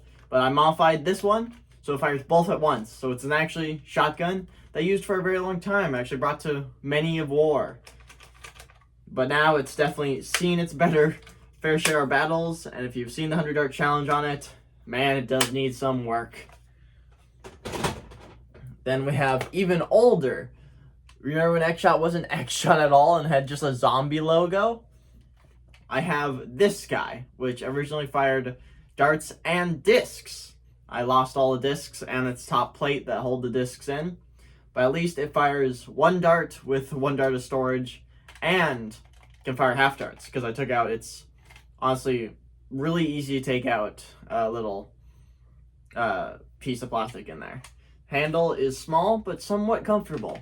This blaster is honestly really funny and actually works pretty decently and probably will be in my arsenal for the end of time. And this plastic quality is actually not that bad. It's better than the X-Shot skins quality, to be honest with you. Next up, we have a modified Flex 6, I believe. 6 shots, T-pole, hits about 120. Yes, 120. That is correct, but it sounds like it's ripping itself apart every time I fired it. So this was my main secondary for a little bit until I found something that didn't sound like it was snapping itself apart. I have this one, then I have a stock one for 2. T-pole, 6 shots, stock. I have a third stock one, colored by my fiance. Then a 4th stock one. Well, 3 stock, 1 modified. And there are those. Did I have another one? I thought I did. At least I do have this guy, which is from their dinosaur line, which is actually my favorite 6-shot pistol ever. This thing has an insane handle, and if you just clean it up a little bit, which I did, makes it so comfy. It is 6 shots with 6 shots of onboard storage up top, which the storage kind of sucks, but it's also useful. This thing is modified and hits about 110 with no problem with breaking. The only thing that did break was the handle. They had to glue back on because it broke half the handle off. But yeah, this guy is really awesome, and I love it, to be honest. 6-shot pistol. And then we got one more 6-shot pistol, which I called Big Iron, and is the latest X-Shot blaster I have. Onboard storage again, but kind of useless, but you can use it. It's just a massive 6-shot pistol for no reason that I modified to fire 2 half darts at once for a shotgun burst. It has little inserts of brass, top prime, and hits about, I think it's 110 with 1 shot and about 55 with 2 shots, and still has its air restrictor. The X-Shot air restrictors most of the time are just better to just keep them in their blasters. Now let's look at a few more older blasters, shall we? Well, the zombie one is definitely the oldest, but I also have this one. Just break action, 1 shot, prime it. This guy is modified and hits about 90 FPS. Then we have 2 of the original, those guys, sorry kitty. It holds 2 rounds on the sides, which is pretty bad, and it's a 1-shot blaster T-pole. This one is modified. I think this one hits about 75, and this one hits about 90, because this one is brassed. And honestly, I like these handles way more than the new one they made. The new one is cooler, but the handle, honestly, is just a lot worse. It's still that type of thing. This one is slightly modified, so it's hitting about 85 instead of, I think it's normal 80. Then there's this guy, which is stock, hitting about 75. Then I have this one for 3, which is modified. This guy,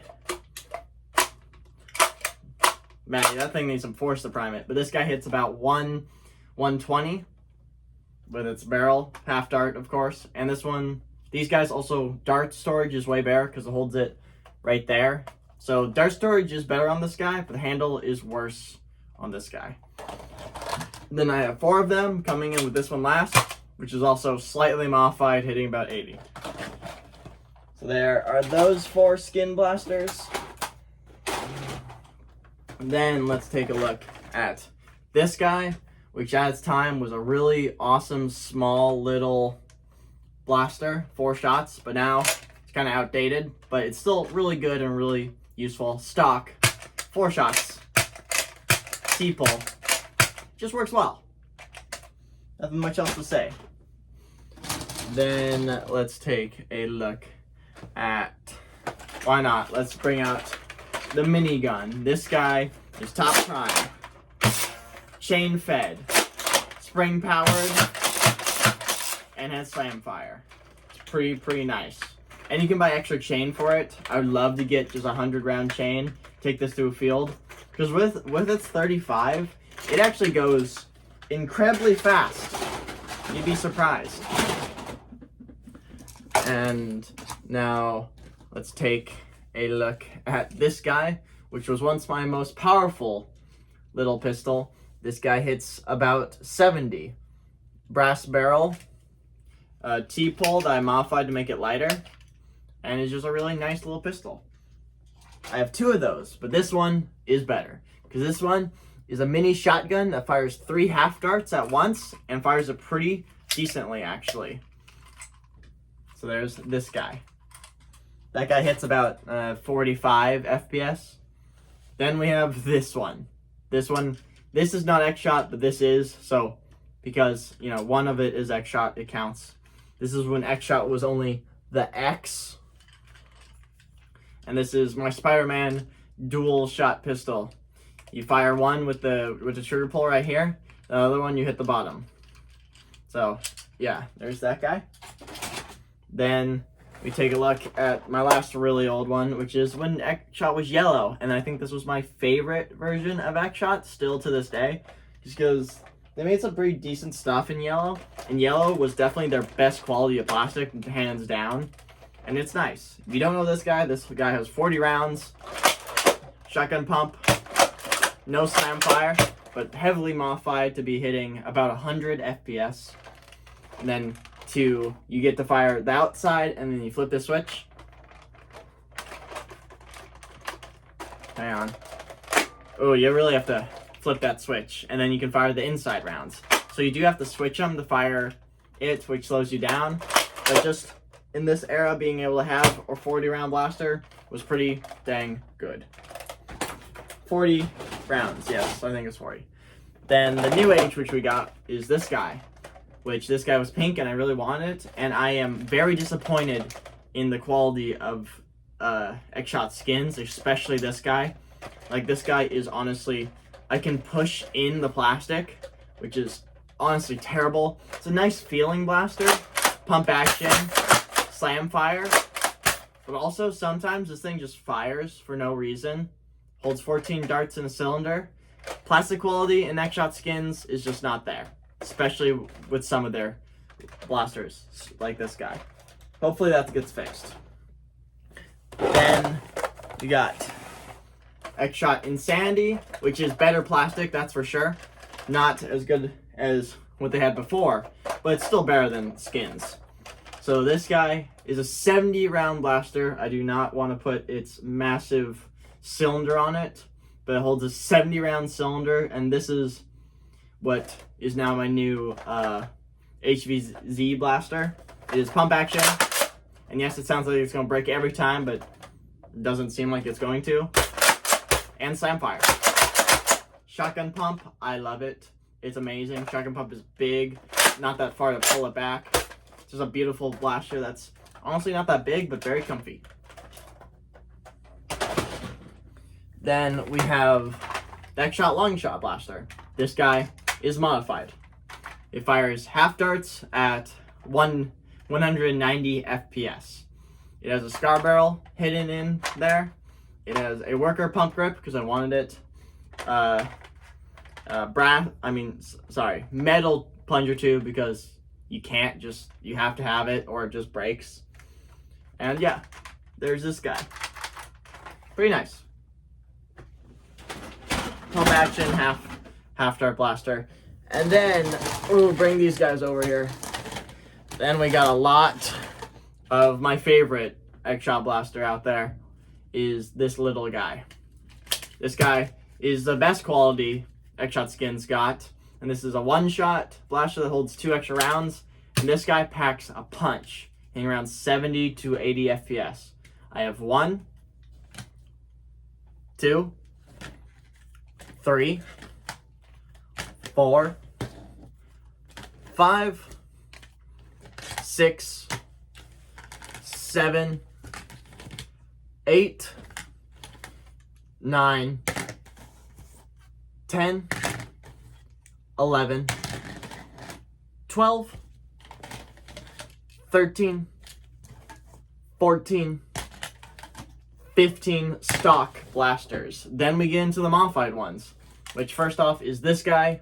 If those things hit around 80, this guy hits about 90. It has everything, just a slight longer barrel with brass barrel. So hitting around 90. Then with other stuff like this guy, which I tried to experiment with taking its air restrictor out. Do not do that because this guy literally hits like 85 and I took its extra darts off. So it's only the 5 FPS better than the stock one. Keep its air restrictor in, that's for sure. Then we have this one, which is hitting 110 FPS. You see how small this guy is? It hits 110. Still has its air restrictor, brass barrel, half dart, hits 110. I cut off the front to make it smaller. And this is my new last stand blaster with spring upgrade, of course. Then we have this one, which is just a better version of it. This is Mini Tail 3. This guy, of course, is Mini Tail. I have 3 of them. Don't know where... I think... Oh, I know where one is. I have to go and get another one, because I have one in my backpack, it seems. Mini Tail 3 hits about 115 FPS because I made the barrel longer, but now you can't load it by yourself with one finger. Start storage is also gone. And then this is it right here. This is Mini Tail 2. I forgot the modification I did do. This one is heavily modified. You cannot tell. This guy, you can hold 1 extra dart. This guy also hits 110 FPS modified. And this guy is awesome, big, bulky. So honestly, I'm probably going to stick to using this guy. This guy was a cool thing to make. And that is all my X-Shot blasters. Yes, I have like 20 of these. And yes, they all count separately, of course. Now let's get on to the next series, shall we? So now, with this line, we're taking a look at Adventure Force. I have 29 Adventure Force blasters, not counting the rival ones. Because I just consider those, they're just in the rival kind of fight and area. So I just threw them in the rival. So we have 29. And with the 29 blasters, that brings us to 282 blasters. That's a lot of blasters, I must admit. Now, starting it off, we have a bat, which fires darts. You prime it like that, you load 1 dart up here, you pull this little button, and it fires a dart. And honestly, this thing actually hits pretty well, pretty hard. And I would love to use this as a war. It's the Stranger Things bat. So that's number 1, a 1-shot. Then we have my second most liked video on my entire channel. the 100 dart challenge with the blunderbuss. This is literally just the double barrel shotgun with a little bit longer stock and a cool front part that I put on it. So how this works is you prime it, load 2 darts right here, close it, pull the trigger, fires 1, fully, fires 2. Or prime it, pull the trigger hard, fires both. Works well, and that's my blunderbuss. Nothing modified on the inside, just a little bit of outside detailing. Then we have the Walking Dead bolt action rifle. Takes a mag right there, and it's full action. Fires 1 at a time. The only thing I did was I cut the barrel off to make it smaller. Honestly, I might cut off this stock soon. It's kind of just annoying and gets in the way of priming the bolt. And I opened up this area right here so it can take drums now. Then we have a ball blaster. This thing fires balls, and yes, Adventure Force did make a ball blaster. This is not it, but I just thought it was funny, so I just threw it in here because I have one. It's literally just a reskin of this one. And this one doesn't fire balls. It actually has my coupler system. And this thing with a long PVC barrel, I can get hitting 140, which is crazy. Sorry, cat, you okay? You're okay. Then we have the power drum or whatever, the 40 round Magnum. 40 rounds, top prime, no slam fire. I think it did. I think I broke mine. I took off the front part to make it smaller, of course. And yeah, 40 rounds, top prime, a lot of rounds. This thing's modified and hits about 100, I believe, actually. Actually, pretty good modification. Then we have the Adventure Force Flex 6. I don't know why this one is Adventure Force, but it is. I knew I had one more, but turns out it's from Adventure Force. It's not X-Shot. It's the same thing. 6 shots, T-pole. And we have one of my girlfriend's favorite blaster, which is a 1-shot bolt action rifle, 4 rounds of dredge storage in the stock. That's that one. Then we're gonna put this down very nicely right there.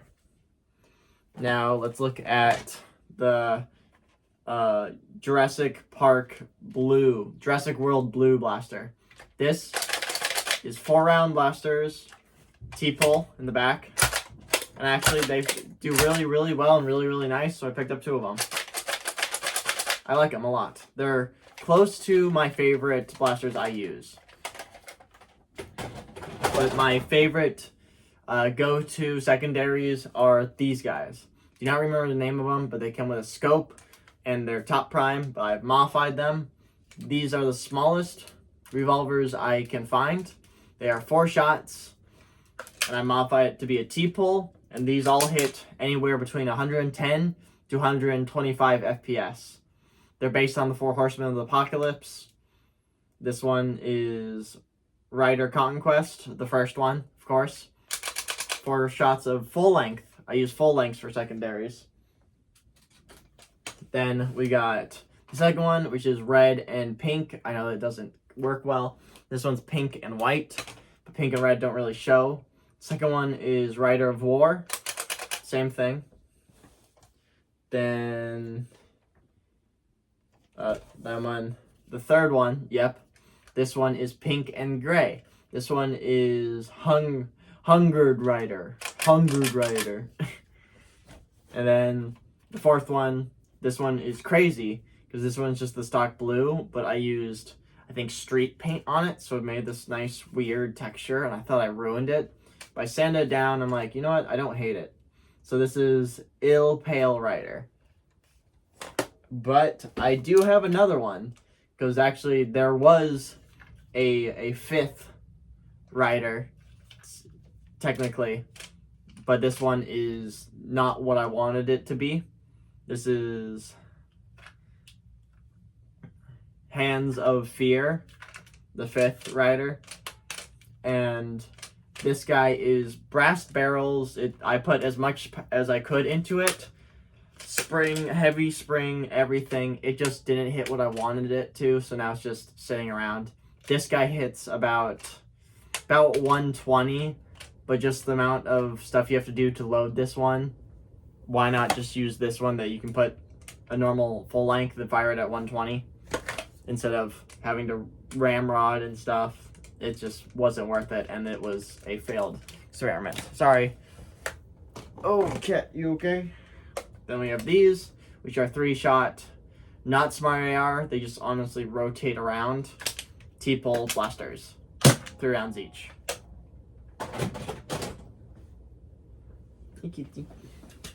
Sorry. Then we have this 1-shot T-pole modified blaster. It fires 1. That's that guy. And we have this guy, which is actually really weird. The barrels on these I don't like, but I think this is around 40 or 30 rounds, I believe. Modified, of course. This is a Desert Eagle airsoft handle I put on it because the handle was way too small. And this one is actually a hamp. But it's a very, very insane and good hamp that you just rattle off rounds. It works incredibly well. The only issue is just how tight these barrels are. They do mess up your darts. But yeah, this guy is actually really cool and very interesting. That's called like the Berserker or something. Then we have this guy, which is the same as the 1-shot bolt rifle, just modified. And this one fires half darts about at 90 FPS. And I just put a longer stock on it. Okay, hang on, kitty. Oh, there we go. Everything's closer now. You're okay. This is the Air Warriors snipe. I have 2 snipes. One was in the Zombie Strike series. This is my actual snipe, which again, got from my girlfriend. Magazine fed, bolt action, and honestly, a really, really fun blaster. Doesn't do anything impressive, it's just really fun. Then we have this guy, which used the weird, like, heat ray or heat, whatever, weird scope. This is heavily modified, and yes, this is a yellow piece of a stock I put on it, and I know it's rare, but I do not care. I need the stock to be a little bit longer, and this did it for me. This is pump action, magazine fed, and fires full lengths at 130 FPS. This holds a K26 in it, heavily modified, no slam fire, but shotgun prime. Now we're getting up to the last few things. We have a few of these guys. Don't remember the name of these, but these are top prime 6-round blasters. Work pretty nicely, to be honest with you. Got 1 and 2 of those. This one's named Spock.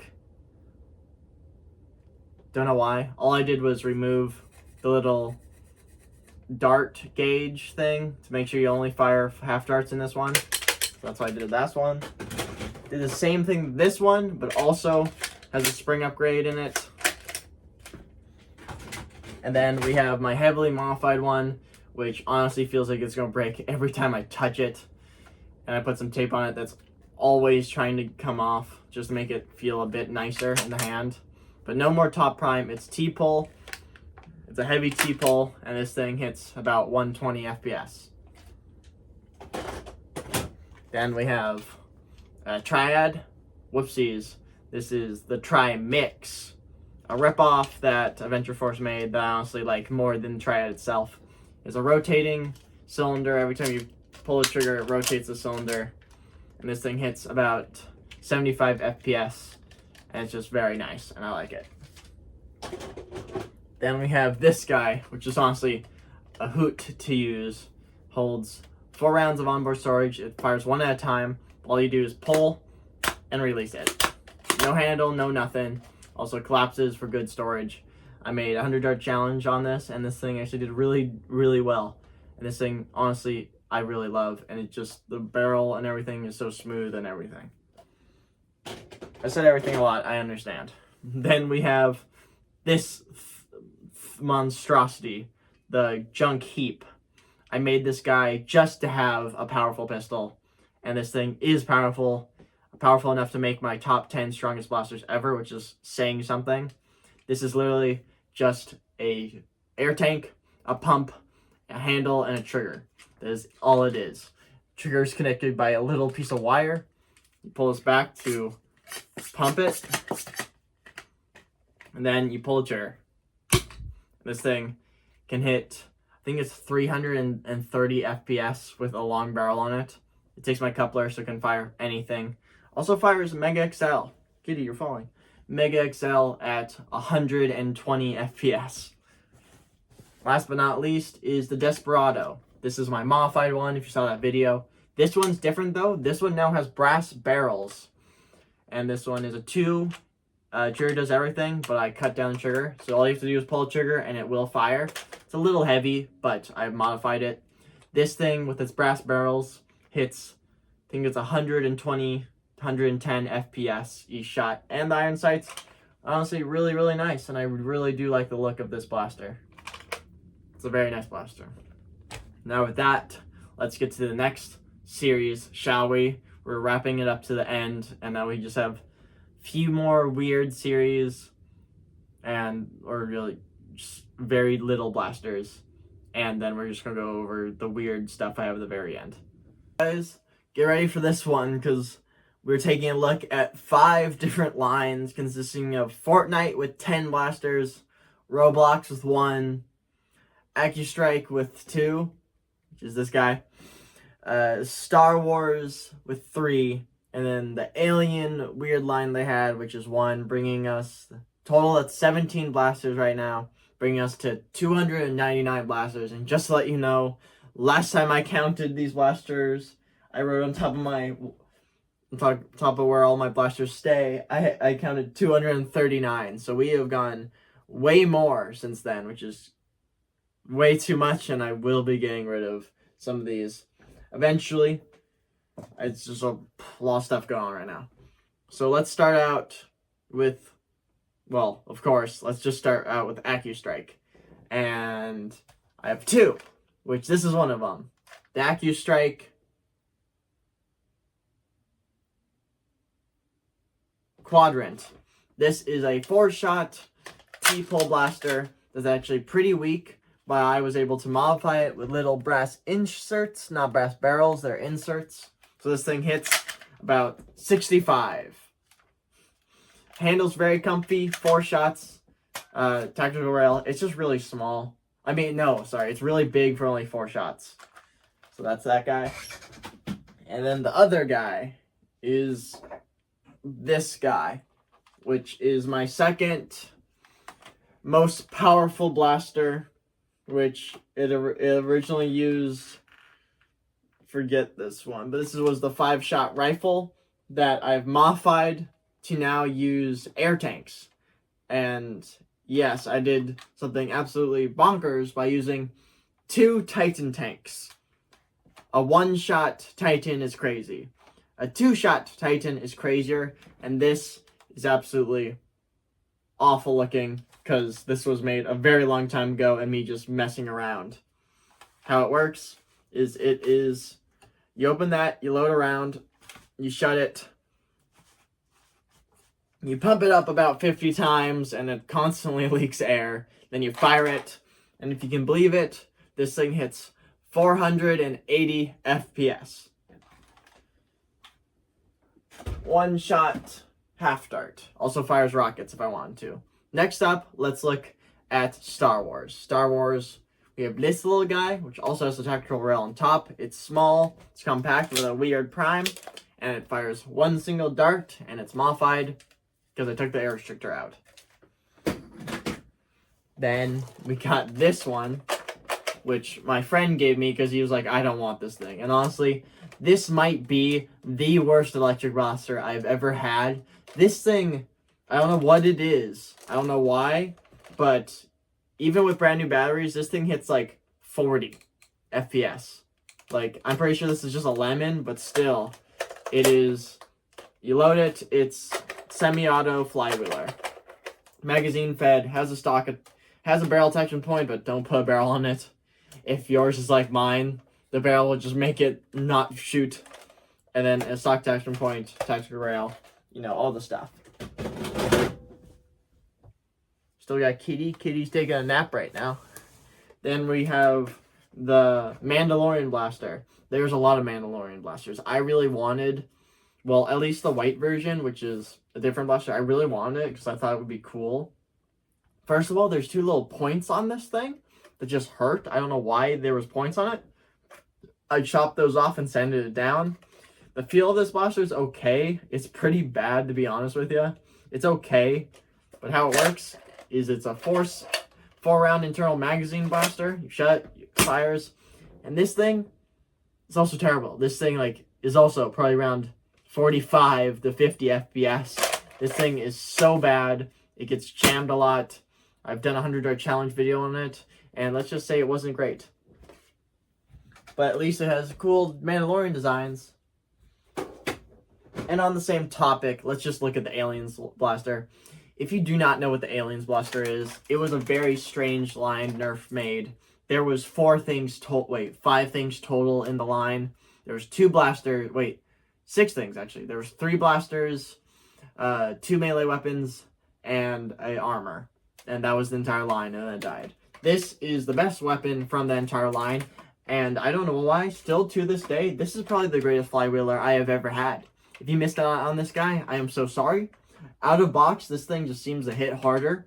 Like, we're talking about 75 FPS, just straight up shooting, which is crazy. It holds 20 rounds of semi-auto. And this thing was honestly, when I brought this out to use with my friends, it was just game-breaking, because we all use stock blasters, and I used this guy, and I outranged them, and I don't know why, but this thing just works really well. And I like how you can clear jams, because you open that guy up, and got so much room in there to clear jams. But yeah, this thing looks cool. It performs insanely well for some reason. Like, last blaster, well, the Star Wars blaster was lemon. This is gold. And yeah, there's that guy. Now, last but not least, let's take a look at Fortnite. I have 4 Fortnite jolts consisting of the rocket launcher that now has my N-Strike jolt thing on it, so it makes it okay. It's just one shot rocket launcher. I have this llama, which is a big llama. Then I have this llama, which is a smaller llama, and I like this llama way more. I liked it so much, I got 2 of them. So, 3 llamas, 3 one-shots. They're just jolts.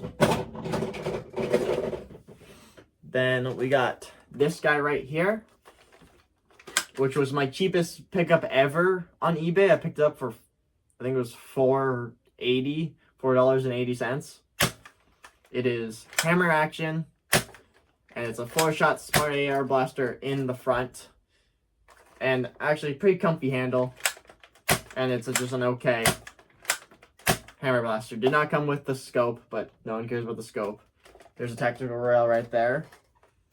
And this tactical rail, for some reason, seems to be just a little sharp, because that hurt when I touched it. Huh. Then we got the dual pack, consisting of one of the greatest blasters on the 100-yard challenge right now. Don't know why, but it did. This is the most surprising one. This is the flintlock. It is hammer action that's completely impossible to prime one-handed. Use that hand to just flip it, fire. It's probably the best. It is the greatest, fan fire blaster. The issue is it's only 1 dart, and it shoots about 50 FPS. And looks something like a flintlock, but I thought it was funny, and I wanted it. The other one is just like Nerf. Why? This is Nerf's most realistic blaster. Nerf, why did you do this? Like, if kids were playing with this thing in the dark, like, it would be bad. This looks like just like a 1911. There's not much difference. It has dark colors. This was a bad idea, Nerf. I've modified it by putting in a brass insert, and I upped the power a little bit, so this thing hits about 80 to 90 FPS. So it's top time, one shot. Then you got the dual pistols pack. Wait a minute. Why is this one yellow? So I have a story with this one. So this one I got for my birthday a long time ago. How this works, it's a 3-shot internal magazine. You load 3 in there, you shut it, you can fire 3 times. Came with a silencer. It's called the Shh, which is really dumb. It has a scope. Scope's useless. It's just easy to prime the blaster. And this one was from an event I won. You had to run around and grab something, and I found it. And you get to spin a wheel, and I got a blaster. So I reached into a garbage bag to grab out a blaster, and I got this guy. So turns out I do have the dual pack, just not the 2 purple blasters. This one is honestly way worse though, because there's no thing to actually help you prime it. The scope helps you prime it way easier. This one doesn't. Prime it straight back. Yep, it's, you know, same. Internal 3, and then close it, fire. Still has a barrel attachment point, but no barrel or anything. And you're supposed to use this little connection to prime the dual pistols, but this connection is so tiny and so bad. Like, it's honestly terrible. The yellow one's better in every way. But yeah, that's those 2. Then our last Fortnite blaster is this guy. If you don't know what this guy is, usually comes with a massive barrel. That instantly went away when I got it. Picked this up brand new for 20 bucks. This guy is a hammer action blaster, 6 shots. 6-shot hammer action blaster is honestly very rare. I don't know why. This is like the one that has 6 shots. Took off the front, painted up, modified it, and then not modified it because for some reason I was messing with it. So it's pretty much slightly better than stock, like hitting, like, I'm talking 2 to 4 FPS higher than stock. And it's 4 shots. I mean, sorry, 6 shots, hammer action. Sometimes the air restrictor doesn't quite mold with it well, and that one terrible sounding shot was it. Sometimes the air restrictor just doesn't fit right. Now that, last but not least, let's look at Roblox. Roblox, amazing blaster in the $100 challenge. Hope you guys check it out. This is pump action, 1 shot. This is actually the best actual, like, main primary blaster you can use in the Roblox line. The Roblox line is terrible, but this one is the best thing that they got. It is 6 shots in the front, pump action, fires 1 at a time, no slam fire, just easy 1 at a time. Sometimes the air restrictors don't work and fires more than 1, but 1 at a time, 6 shots is actually pretty fine and pretty nice. And with that, we have 299 blasters coming up to the final few series. Well, series and just random stuff. So with that, let's take a look at it, shall we? Now we're coming up to pretty much the last series and different categories of stuff. Now we have the last series, which I don't think any of you would really know. It's very interesting, and it was gone within at least 2 years. I don't even remember the exact name of the series, but it's the Gobzooka, which is the blasters I have. I have 2 Gobzookas that originally fired this squishy ball, like rubber squishy ball that got sticky stuff on it everywhere. And this is the series, Gobzooka. This was the only actual blaster in it. The rest were balls and targets that you could stick on them. This is a air tank blaster you pump up that's insanely powerful. And when I once did barrel it, chamber it for a single half dart, and it was hitting around, like, I think it was 350. But now this one, you pump it up 10 times air pressure in this big tank. It fires 6 Mega XL rounds as a shotgun burst. Yes, 6 Mega XL. And then this one fires 20 full-length darts. Yeah, 20 full-length darts at once. Spread's not great, though. Now with that, let's get on to categories that are just kind of broader. Like now we are doing a vintage stuff. We're doing vintage blasters. I have 16 vintage blasters, and with the 2 Gobzookas, now we're at 317 blasters. Oh, that's a lot of blasters, guys. Well, first off, let's just start out with these guys, which I do not remember the name of. They are modified, and this one at least has its sticker on it, which is pretty cool. And this guy, they're both air pressure. You pump it up in the handle, fire. This one takes my Exsolver, so fires anything I want. Pump it up, fire it. This one is a bit different. This one has just its stock barrel, which you can throw a mega round in there and fire it. Same thing, you pump up fire, but this one has this top part, which you can throw a half dart in it and ramrod it down its brass barrel I put on there.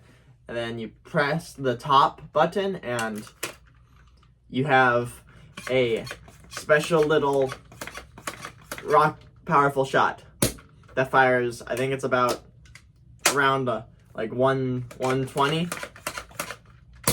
And there's those 2.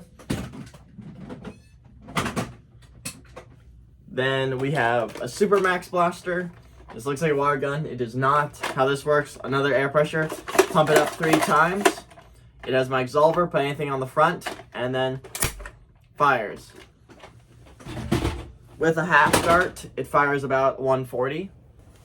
Then we have my Supermax blaster. Again, Exsolver, Supermax 500.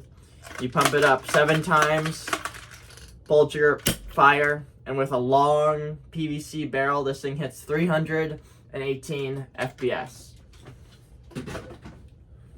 Then we got this guy right here, which is probably one of my absolute favorite just builds, how I did it.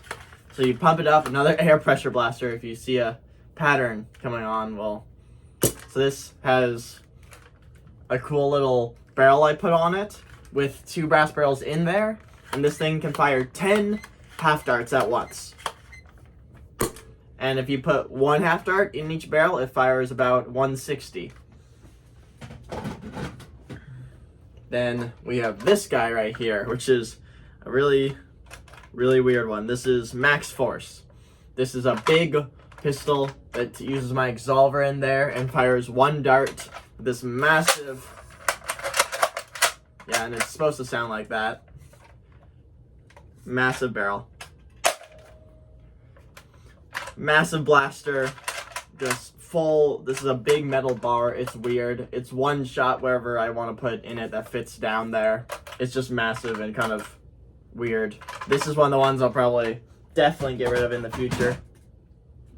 Then we have this guy. This guy is the secret shot, the original secret shot, I guess. It is being worked on right now because it has no barrels in it because I took them out. And how it worked is you pull this T-pole back, fire dart, you fire 1, and then prime it back, and on this little dart holder, if you flip it down, you can fire 1 out of the handle. So 2 shots, technically, with 1 dart holder. And then we have this guy. We have the original Ripsaw. This is my second version of this. This thing is now motorized. Yes, I motorized a Ripsaw. It holds 8 balls, firing them out at semi-auto, but it fires them really fast, and their max distance is about 30 feet. And this is my most constant blaster, because on the FPS scale, this thing hits 30 FPS, and I hit that 5 times in a row. So, there's that guy. It's ran on LiPo, uses a Kraken. Then we have this blaster, which is the only one that I know is made in Mexico. I just thought that's cool. This is the only blaster I've ever seen that says made in Mexico on it. This is another air pressure blaster. You pump it up and it fires rockets. It's original rockets, or I put brass barrels in there. So it can hold 3 half darts in each, so it can fire 9 rounds at once. Or if you put 1 in at a time, it fires, I think, about 130.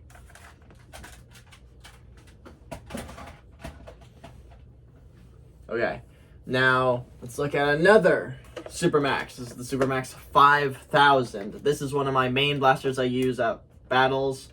It has no, it's another air pressure blaster. You pull this out, you pump it 3 times, and then its overpressure valve kicks in. And then it has this top hopper thing that you can open, load 6 half darts in there, shut it, fire it. Fires about 140 to 150. And it's just a really nice, good blaster that I love using and has my favorite trigger pull ever. Then we have another Super Max 5000. This one, I did a lot of modifications to it. This one's called the rail gun. This one, you pull that up, you open it, you load a half dart in there, and you shut it. And this thing hits about 300 FPS. I mean, just this is my smallest blaster that hits that hard. Well, actually is, because the Super Max 500 uses a long barrel. This one is actually a competition-worthy blaster.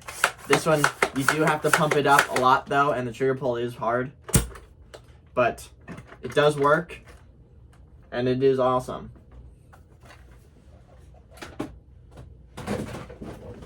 Okay, now we have this one. This one is a very rare blaster that I have. I don't remember the name of it, but this is Junk Chucker. I have modified it because its ergonomics were awful. I extended its handle, stock, to make it more comfy to use. This is one of my primaries I use. This is a musket that fires 1 dart, and then you can open that, pull that out, flip it to fire another dart. Then you have to reload. It is pump action and hits about 145. Junk Chucker, and also does use my Exolver, so I can fire anything I want out of it, as long as, you know, it has the power to. And that one has its stock spring, which is crazy. Next up is the 1995 crossbow. This is my 1995 crossbow. I have tried modifying it. It has had a lot of problems. I'm not even going to try and prime it, because sometimes it primes, sometimes it doesn't. But it uses my Exolver, and when it does work, it hits about 160. It is a one shot, pull it back. Yeah. Just said that right there. Then we have this one. This is the Super Max 750 second edition, the rare one. This one is also an Exolver, a perfect Exolver. Just fits right there really well. You pull this out, you pump it up a few times, then you pull the trigger. And this guy hits about 150 with a one-shot half dart. Then we got this guy right here, which this guy is a very strange one because you can change its angle with this little thing on the side. So you can make it fire like this. Doesn't fire hard or anything. I just kind of just shoved a barrel in there so it would fire darts. So it hits about like 40 FPS, but prime that out, you angle it how you want, and then you fire it. Has 2 dart storage that are awful. This will squish any dart you put in there, so I would not recommend. Yeah, that's that guy. And last but not least is this guy. This is my not motorized, this is the Psychro Strike. This guy is a manual powered 2 flywheeler blaster that fires Mega XL, and it has a capacity of 3 with this dumb thing I threw on there. So I can fire 3 Mega XLs at really fast speeds, and has 2 dart storage that can hold Mega XL as well. So this thing is cool, big, and just clunky and fun. I want to take this to the next war and just run around firing Mega XLs at like, I think it's 50 FPS, but at least this one's flywheel. And with that, let's move on to the last actual series kind of thing, and after that, it's just going to be random blasters, shall we? Guys, now we're looking at homemades. So this is stuff that doesn't really have to do with Nerf, or not quite. So let's just get into it. I have 10 homemade blasters. So at least mostly not nerf, at least. So that brings us up to a total of 327 blasters. I know this is not really a line, but this is my last thing I could make, because after this, it's just going to be random blasters. So let's start off easy with, a lot of people should know this. Well, a lot old school ones. This is called the Welter, and this is a rainbow pistol. If you don't know what a rainbow pistol is, this is half a full K26 in here, and it just has a plug on here to put any attachments on it. Private back, pull trigger to fire, and this thing just hits hard and does really, really well. Rainbow pistol. Yes, Cat is back. Then we have another rainbow pistol. This one is Dead Stop.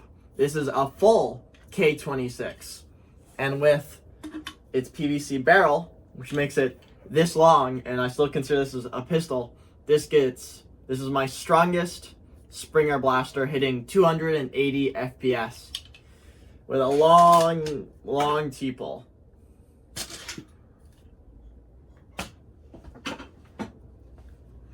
Then we got one more rainbow pistol, which is actually an original rainbow pistol I got online.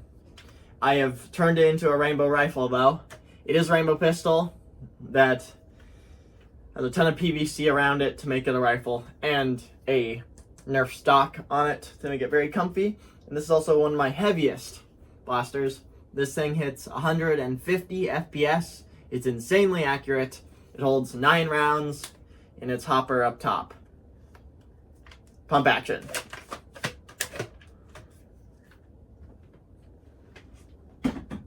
Gotta be careful with the cat. Ooh, get over here.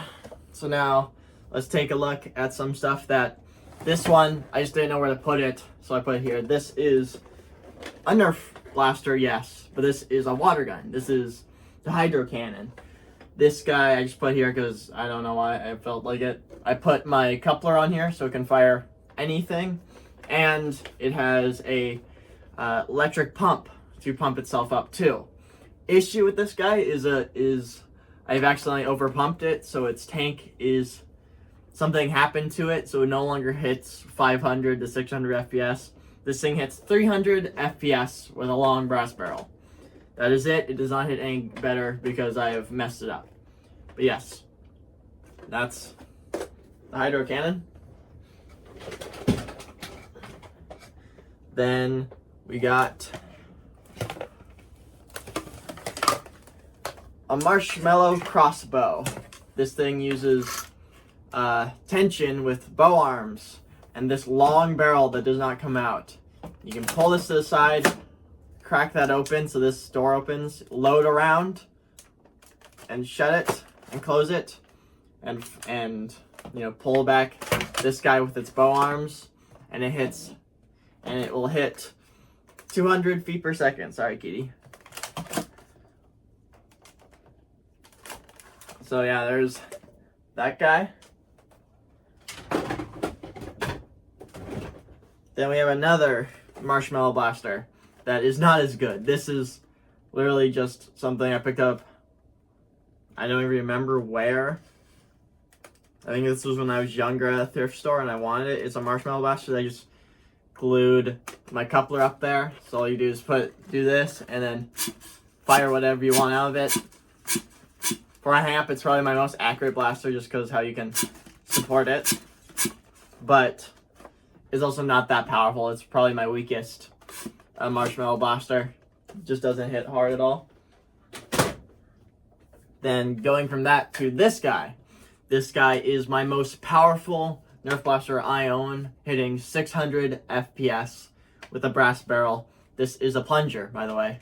It's air pressure in the back. You pump it up, and you pull this little button to fire.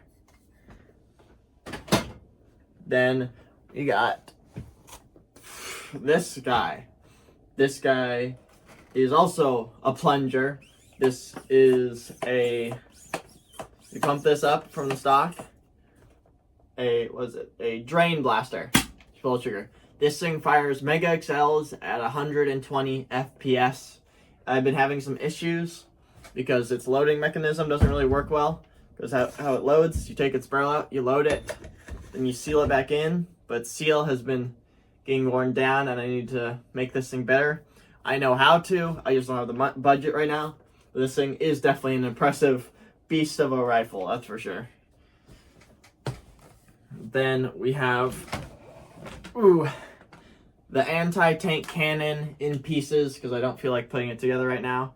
This guy's also a drain blaster that fires Mega XL at 50 FPS. But that's because altogether this blaster is 7 feet long. I just don't have its barrel in it right now. How it works is you can open up and crack the entire barrel open, load a Mega XL, shut it, and then fire. The entire reloading takes about 30 seconds to 45 seconds. So yeah, there's that. And then last but not least is more of those plungers. My most powerful blaster, but this is 2 of them. And with a bean, with a baked bean can up top. This is where's the name? This is the bean machine. This thing, you pump it up in the back like this. They're both connected, and you can fire. If you can't see the front of it, this thing fires 40 nerf darts at once or 80 half darts at once. It's not perfect. It has its issues, but it's just like if this thing was pointing at you, would you like to be in front of it? So those are all of my homemades. Now, after this, we're just looking at all the rest of the stuff I have left, all my random stuff. Now with that, let's get to it, shall we? To my random. Now we're down to the final 16 blasters. And man, I got a lot of blasters. Final total of 343 blasters in my arsenal. Let's just get on to it with Nerf Junior. We have one blaster, the Racer. I really want this guy, and I picked him up for $5. It is a 2-finger trigger, T-pull, 2 shots, just like that. Next up is Nerf Dungeons and Dragons. I got another 2-shot blaster. This one looks really cool. Picked it up on sale for $9. T-pull on the bottom, another 2 shots. Actually, I do really like this guy. 100 dart challenge on both of those if you want to check that out. I have a playlist of it. Next, we have this, which I think is like from a duck game or something. My friend loves using this, but it's just interesting. It was actually, the barrel was bent when I picked it up, so I fixed that with some glue. And so this is a bolt action one. Pull the bolt backs, it retracts forward, you load 1 dart in the front, then you fire, just like that. Then we have this guy, which is the Hover Tech. I don't know what this is. This is a really cheap blaster. It has 3 rounds of onboard storage, 1 in the chamber, pull it back, fire, 1 at a time, only fires 1, then you grab another, load it, fire. And honestly, it's not terrible, but it is very cheap, that's for sure. Next up, we have the Astro Ray. I don't even know what this one is. It has on the side of it, it's kind of cool. It has what is it? It has right. I don't remember it, but it's like for SOS with a light and stuff. This thing has a light, actually. This one's actually about to die, which is weird. And it's another bolt. You pull this little tiny bolt on the side, and then you put a round right in the front, right underneath the light, and then you pull the trigger for it to fire. And this thing, it absolutely sucks. You get like 10 feet. But it's just really fun, and honestly, I really like the look of it. It looks like a thirst zapper from Fallout or a laser blaster. It's just awesome. laser blaster from Five Nights at Freddy's. It's just cool. Now, what is next? Well, we have this guy that I literally just got for Christmas. This is a 30-round blaster that's full auto, but very slow full auto. And I've modified it to have, it can take normal full-length darts now. Before it couldn't. All I did was cut some rings off, and it can now. But yeah, all you do is turn it on, pull the trigger, and it will slowly go around and fire.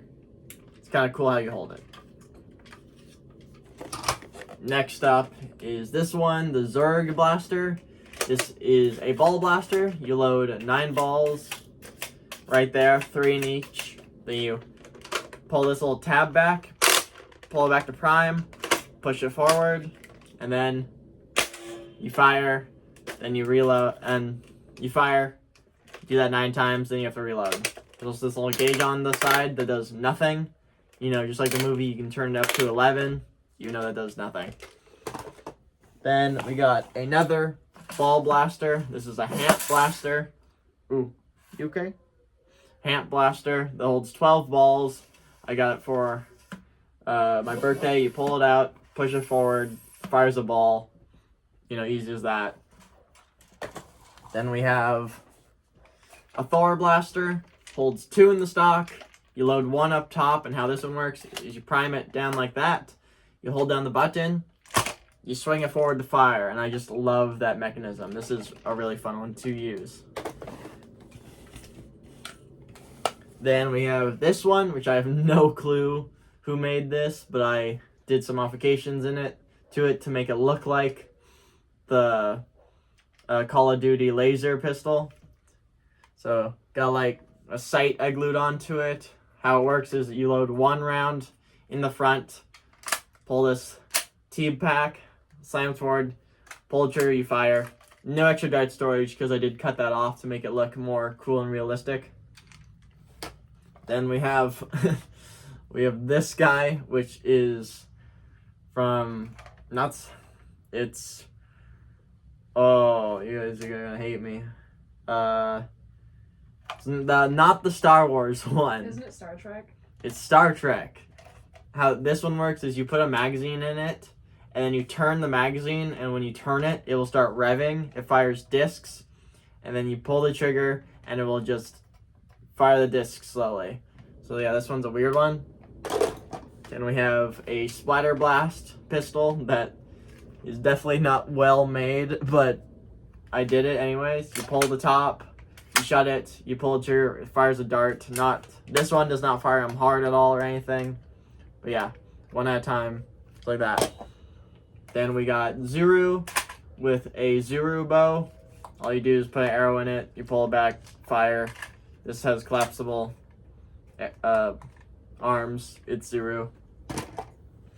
Then you have this guy, this really small one that, man, I don't even remember where I picked this guy up, but this is really, really cheap, and all you do is you press the trigger, and it's a catapult, and whatever you put in here, it will launch it out.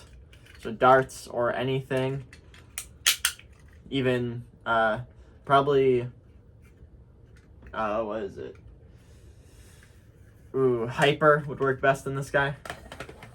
Then we have this, which is from a spy line a long time ago that went on your arm, but now it's just this. This thing, you load a dart that's only made for this guy in there, which this guy is the size of the dart. Then you push this thing on the back, and it will actually fire at about 20 feet, so it's actually pretty impressive. This is the smallest blaster I own. After that, we have the Special Fine blaster, whatever that means. I got this on Amazon. My fiance bought for me. You prime it back, then you hit the switch on the front that opens it. You load a shell, you shut it, you pull the trigger to fire. Fires 1 at a time. Then you eject the shell out. And that's pretty cool. And with that, let's just get on to my final words and stuff, shall we? Well then, guys, with a final total of 343 blasters, that is my entire arsenal. Thank you guys so much for 300 subscribers. Like I said, I'm sorry it took me so long to make this video, and if anyone even made it to the very end of this video, I'm honestly impressed. I don't think I could have sat through the two and a half hours of doing this. But thank you guys so much for 300 subscribers. I'm so excited. I'm just really having fun making 100-yard challenge videos, ranking series, going over series, just videos here and there. I'm gonna be probably slowing down just a little bit. I have some hospital stuff I'm gonna need to do, but with that, thank you guys so much for watching. I hope to see you next time. Thank you a lot. Bye bye.